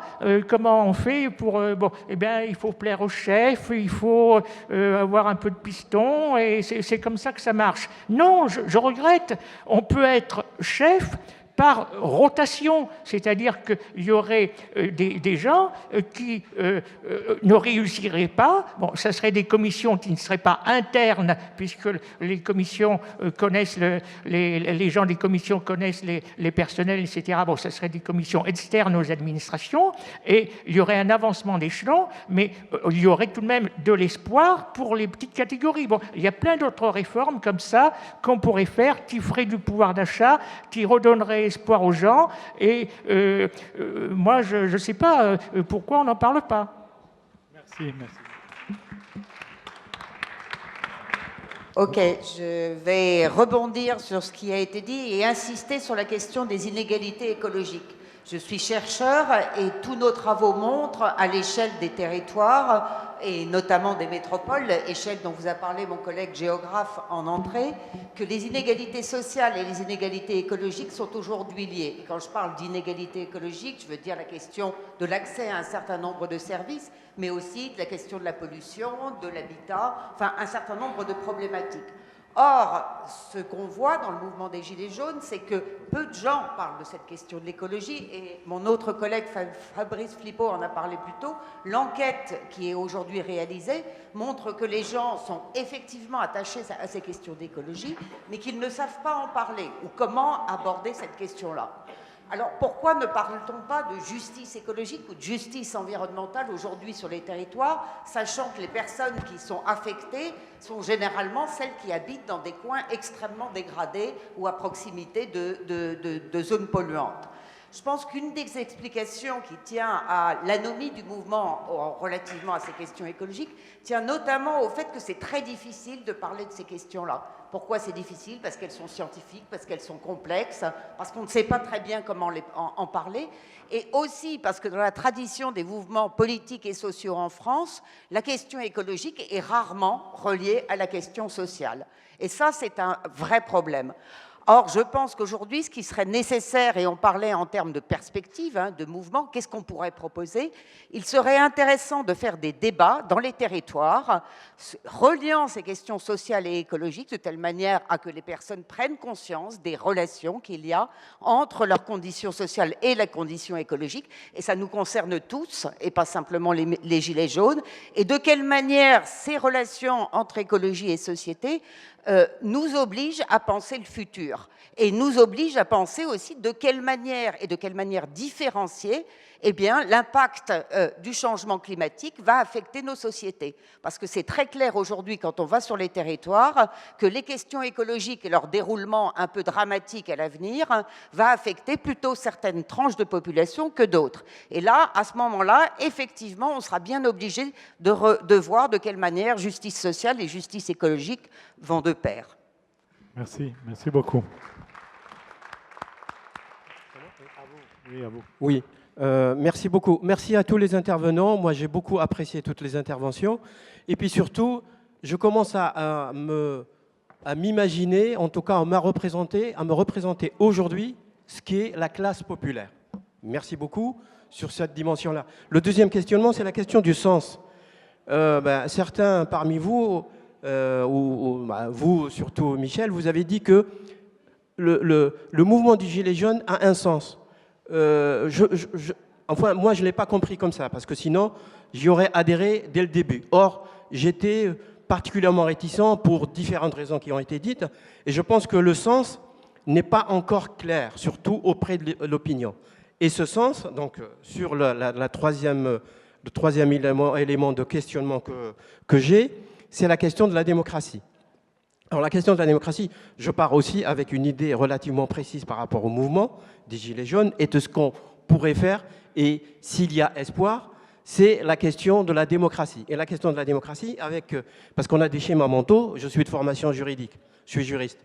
Pour moi, tout mouvement doit aboutir à une prise de pouvoir, conquête, une prise de pouvoir, si je puis dire, que ce soit social ou politique. Or, je pars d'ici, tout juriste que je suis, alors que je suis, comment on dit, publiciste, je me dis, pourquoi ne pas aller vers quelque chose qui serait un contre-pouvoir? Et là, mon schéma mental et intellectuel est complètement bouleversé. Est-ce qu'il y a possibilité aujourd'hui? Si c'est le cas, comment peut-on faire? Surtout, est-ce que les Gilets jaunes et nous, et l'opinion en général, est assez perméable à l'idée de constituer des instances, une institution de contre-pouvoir? Si c'est le cas, si on part sur cette idée-là, et qu'il y a possibilité de collaboration, de coopération, avec toute cette crainte de la récupération, parce qu'on ne va pas être accueilli comme ça, vous n'allez pas être accueilli comme ça, puisqu'il y a une défiance très très importante. Donc, dans ce cas-là, comment faire? Et est-ce que le RIC serait une des réponses ou la réponse principale? En ce qui me concerne, il ne me semble pas. Et dans ce cas-là, il y a tout un travail de propositions. Et puis concrètement, comment on peut faire? Donc, il faut créer des assemblées au niveau de Paris et la banlieue et au-delà. Je ne sais pas, franchement. Donc voilà la question, les trois formes de questionnement que je me pose. Moi, je supporte complètement l'idée que le cœur du réacteur de toutes les actions qui pourraient et de tous les changements qui sont en perspective, qui sont notre horizon, c'est le pouvoir économique.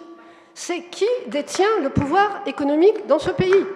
Parce qu'on pourra améliorer toutes les institutions de la meilleure façon que l'on voudra, inventer tous les RIC du monde, si c'est toujours les mêmes qui détiennent les cordons de la bourse et qui ont l'emprise sur le pouvoir politique, ça ne changera rien. Et il y a à ce sujet deux points que l'on peut mettre en avant en termes de revendication, c'est le sempiternel problème de la dette, l'épouvantail de la dette qu'on nous balance dans les gencives du matin au soir sur les médias pour dire « Ah là là, dès qu'on prononce la remise en cause de la dette, voilà, c'est fini, c'est tabou, on ne peut pas parler, c'est interdit », alors qu'il est parfaitement envisageable d'annuler au moins en partie la dette, ça a déjà été fait dans l'histoire et personne n'est mort. Et on pourrait très bien se débarrasser de ce premier élément du budget de l'État qui est le plus lourd et qui empêche de faire toute autre chose sur tous les autres points du budget de l'État. Le deuxième point qu'on doit pouvoir mettre en avant, c'est le problème des banques. L'argent, c'est un bien public. Il faut envisager de renationaliser les banques, en tout cas les banques d'affaires, et de redonner du pouvoir à ceux qui détiendront le pouvoir dans les banques, c'est-à-dire les usagers et les salariés des banques. Et l'État, évidemment, s'il en devient actionnaire. Donc je pense qu'il est vraiment essentiel de mettre en avant ces points-là, parce que ça rejoint complètement tous les objectifs, les plus petits jusqu'aux plus grands, qui sont mis en avant par les Gilets jaunes. Merci. Je crois qu'il y a tout de suite une autre parole derrière vous. Oui, c'est là-bas. On revient sur ces questions qui sont fondamentales, à la fois l'écologie, les banques, les gestions locales. On a oublié de parler du fait que ça existe aussi des monnaies locales qui sont en train de se développer. Paris a une monnaie locale, par exemple. On en parlera après. Allez-y. Moi, j'avais juste 2-3 remarques comme ça, là. La première, donc on parle de débattre. Donc pour moi, la présence dans le grand débat national, elle est nécessaire à un moment, pour ceux qui ont envie, pour que nous aussi, on occupe des places qui peuvent être occupées par d'autres. Ensuite, moi, je pense que j'ai une question, c'est un questionnement. Je pense qu'il ne faut pas écouter les gens, il faut comprendre. Et que pour comprendre les gens, il faut aussi qu'on comprenne pourquoi nous, on n'a pas vu, on n'a pas voulu voir, on a dit que ce n'était pas important, ou il y en a qui ont vu et qui n'ont pas été écoutés. Parce que c'est quand même une question de posture, à la fois intellectuelle et à la fois de partage. Moi, je pense aussi qu'il faut qu'on aborde l'enjeu, il est comment on peut faire qu'il y a des questionnements qui sont des questionnements pratiques et importants, donc des réponses dans l'immédiat. Le gouvernement, il a proposé des trucs, mais que derrière, ce qui est soulevé, c'est des questions de fond. Donc nous, on a une responsabilité de travailler avec les autres, parce que je ne pense pas qu'on soit supérieur à certaines classes ou à certaines personnes, à travailler avec les autres, la compréhension globale, dans le respect et dans le fait que les choses doivent évoluer plus ou moins lentement. Donc je pense que si on veut avancer, il faut qu'on avance avec ce qu'on dit les gilets jaunes. Ceux d'aujourd'hui, ils ne le seront peut-être pas demain, et qu'ensuite, il faut que nous, on intervienne dans nos milieux. Moi, ce qui me gêne, c'est le silence des intellectuels, pire, des culturels. Oui, c'est peut-être plus qu'un silence, hein, c'est un silence complice, au fait. Bon, je propose qu'on fait un petit point. Michel peut commencer à répondre pour avancer un peu. Non pas pour répondre, mais simplement pour bien montrer l'importance de ce débat, parce que ça a été filmé, je pense que ça sera retransmis pour que toutes les propositions qui ont été faites, je suis vraiment très très sensible à toutes ces propositions extrêmement concrètes, que ce soit du côté du service public, que ce soit du côté des banques, des propositions des économistes. Et la question qui vient d'être posée, il n'y a pas la dernière intervenante, qui explique que le pouvoir est un pouvoir économique qu'il faut absolument saisir pour comprendre comment l'ébranler. Et là, la question est particulièrement difficile parce qu'il ne suffit pas, vous avez parfaitement raison, hein, il ne suffit pas d'être dans une situation au rond-point et imaginer une démocratie, que ce soit du côté de la constituante ou quelque chose qui soit beaucoup plus à même de répondre aux attentes. Encore faut-il ébranler les véritables pouvoirs. Donc, cette question de connaissance globale de la situation qui est nécessaire pour imaginer une alternative, il faut poursuivre ce débat-là. Et il faut poursuivre ce débat dans un cadre qui sera largement décentralisé un peu partout. On ne peut pas, nous, tout seuls, dire, voilà, à tel endroit, il y aura un tel relais d'un débat avec à la fois les Gilets jaunes et ce qui manque, parce que les manques qui ont été signalés me semblent particulièrement intéressants et éloquents, c'est parfaitement juste. Quant au silence des intellectuels, où je pense que Michel me disait en aparté, non, il parle davantage qu'ils ne se taisent, la question n'est pas tellement ça, c'est que vraiment, il faut globaliser, alors là pour le coup, globaliser les connaissances et comprendre qu'à partir de cette connaissance générale, bien entendu, non seulement les territoires sont dépassés, mais l'Hexagone est dépassé. Alors, soyons attentifs aussi à ce qui se passe, parce que tout seul, on n'y arrivera pas à ébranler les banques. Il ne faut pas se faire d'illusions. Soyons attentifs à ce qui se passe en Italie, à ce qui se passe en Pologne, à ce qui se passe un petit peu partout, des deux côtés, aussi bien du côté de ce que l'on appelle le populisme, avec ce qui a été dit très rapidement, et puis de l'autre côté, justement, de ceux qui expérimentent des alternatives. C'est-à-dire que ces expériences alternatives dont tout le monde a parlé, elles sont très, très, très invisibles encore à l'heure actuelle. Essayons de faire en sorte que cette invisibilité, comme pour les Gilets jaunes, puisse apparaître au grand jour. Et du même coup, on a une responsabilité collective à ce niveau-là. Donc tout ce que vous avez dit, il faut absolument que ça soit répertorié un peu partout. Revenons, si vous voulez bien, sur l'alternative, c'est-à-dire qu'est-ce qu'on peut faire maintenant, comment continuer la discussion et surtout comment la mettre en œuvre en tenant compte de ce qui a été dit, c'est-à-dire les manques. Pas simplement les possibles, mais aussi les manques. Et peut-être aussi les critiques qu'on pourrait formuler éventuellement par rapport à ces manques. Donc allons-y, et puis on va conclure ensuite, dès que l'échange aura lieu, on va transmettre. Et vraiment, moi je fais un appel à ce que les villes et les collègues et amis et autres analystes, critiques et militants puissent prendre le relais dans les grandes villes, mais aussi, pas simplement dans les grandes villes, là où ça se passe, c'est-à-dire ces lieux qui ont été désertés et sont à l'heure actuelle occupés justement par une population qui a été considérée comme anonyme et qui s'est tue, eh bien aussi il peut y avoir des déplacements de ce côté-ci, c'est-à-dire qu'on puisse globaliser vraiment cette fois-ci les échanges et surtout que ça se sache. Je crois que cette visibilité, et pas simplement les réseaux sociaux, parce que la démocratie, elle est aussi dans le vis-à-vis. La démocratie, c'est le conflit dans un premier temps et le vote n'intervient qu'en fin de compte. Donc redéfinissons justement les cadres, à la fois pour que la représentation soit véritablement représentative, mais aussi pour qu'il y ait une réelle prise en compte. Vous avez dit écoute tout à l'heure, et qui se mêle à la compréhension, parce que écoute sans comprendre, donc c'est ce mélange de tout qu'il faut pouvoir faire entendre un petit peu partout maintenant. Deux réponses à des questions. La première est bien sûr celle qui vient d'être lancée sur les banques, sur le pouvoir. Moi, je pense personnellement qu'il est possible d'imaginer de commencer à construire des alternatives en partant du niveau local. Je disais tout à l'heure, il y a une monnaie parisienne, elle est pour le moment presque ridicule parce qu'on peut acheter seulement sur une cinquantaine, une centaine d'endroits. Mais la monnaie locale est quelque chose qui fonctionne déjà à Toulouse, ça fonctionne dans beaucoup d'autres villes françaises.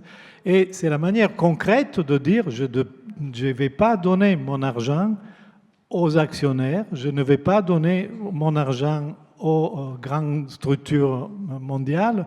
Si vous achetez 10 € chez Monoprix ou chez Carrefour, ou encore pire chez Amazon, de ces 10 €, au moins 4 vont aux actionnaires de Carrefour, Amazon, etc., etc. Si vous achetez 10 € en monnaie locale chez quelqu'un qui vous vend la même chose, ces 10 € vont être réinvestis totalement localement.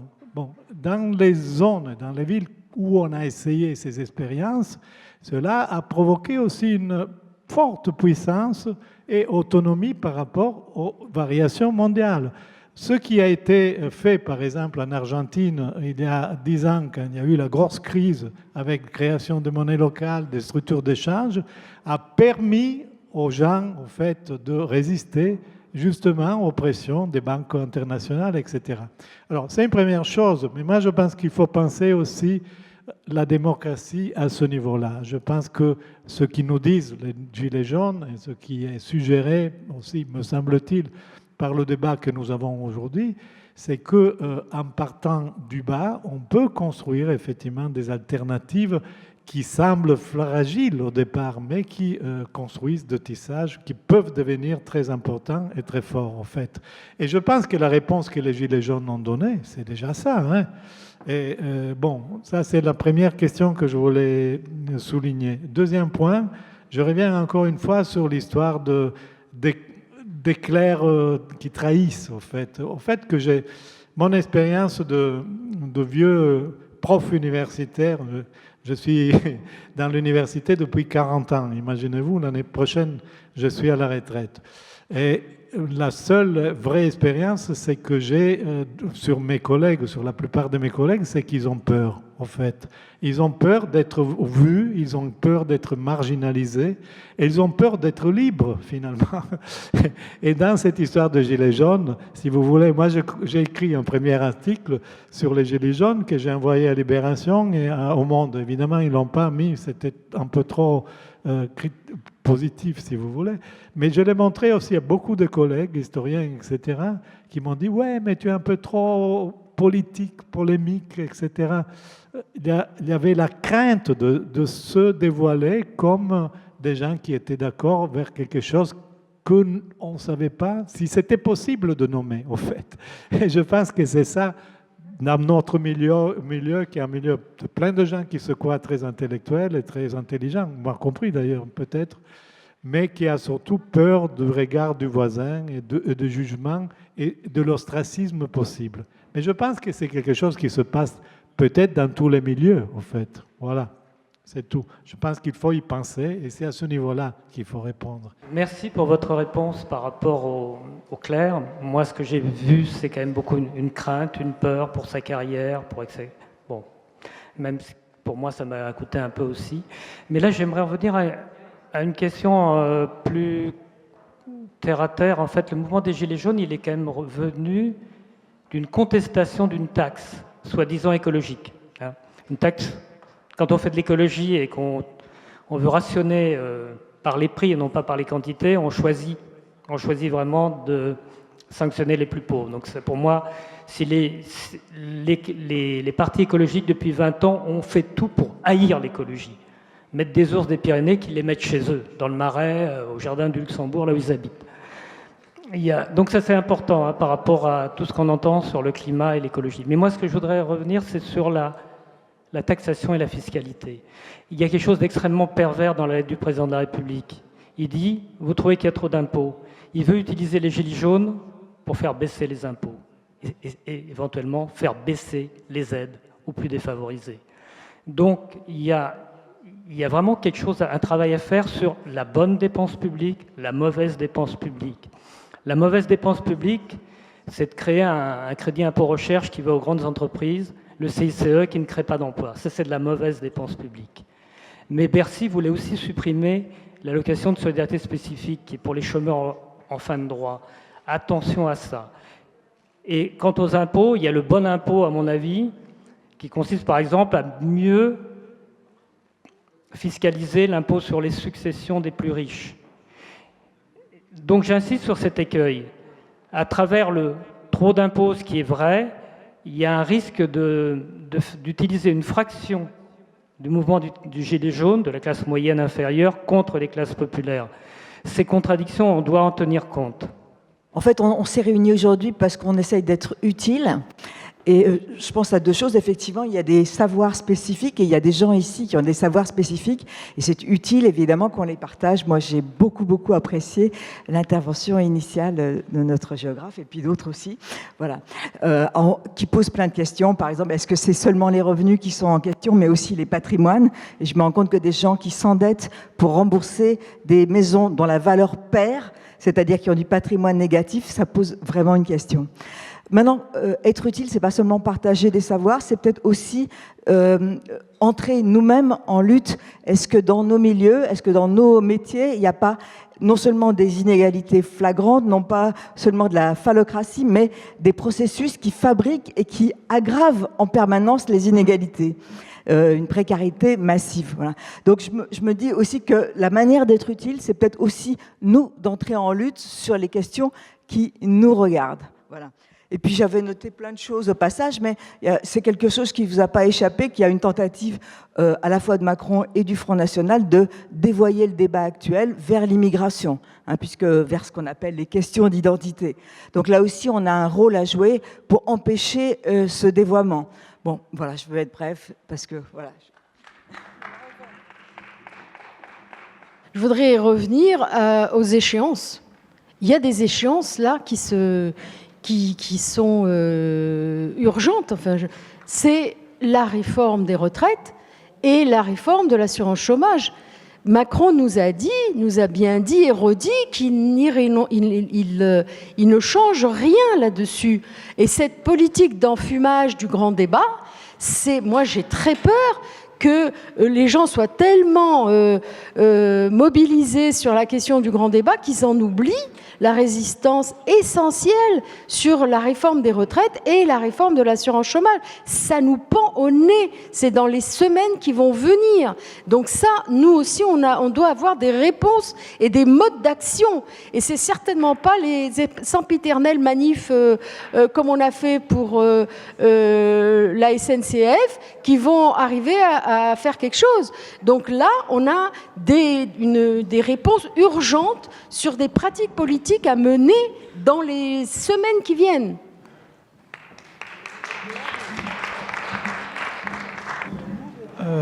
Bonjour à tous. Moi, j'aurais une question sur les taxes. Il y a un sujet qui est sorti, c'était la taxe écologique sur la taxe carbone, mais aussi l'ISF, qui était un peu la deuxième préoccupation des taxes, c'est la suppression de l'ISF, et essayer de comprendre pourquoi ça a été supprimé. Moi, je l'ai fait de mon côté, j'essaie de rechercher un peu les informations, essayer de déconstruire les mythes. Et il y a eu le fameux mythe du rich flight, c'est-à-dire les riches vont s'en aller. Je suis allé voir les chiffres du ministère des Finances, et en fait, il y a à peu près 800 personnes par an qui partent. 800. Sur 350 000 ou 400 000 personnes qui payent l'ISF. Et en retour, on a à peu près 300 personnes qui reviennent sur le territoire. Parce qu'il y a des Français qui sont expatriés, qui rentrent et qui sortent du territoire. Donc en fait, M. Macron, il a décidé que pour 500 personnes, qui n'ont rien demandé en fait au final, il allait supprimer à peu près 4 à 5 milliards d'euros de rentrée de caisse pour une perte en fait de ces 500 personnes qui faisait à peu près 170 000, 200 000 euros. J'ai pas vraiment d'autres choses à dire là-dessus, mais c'est une information à faire passer. Donc voilà.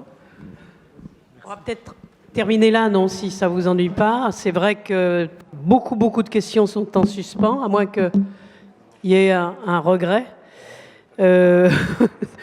Nous vous remercions vraiment d'être venus discuter avec nous. Il y aura une suite, bien entendu, et surtout un relais dans les territoires, comme on dit désormais. Merci à vous et à très bientôt.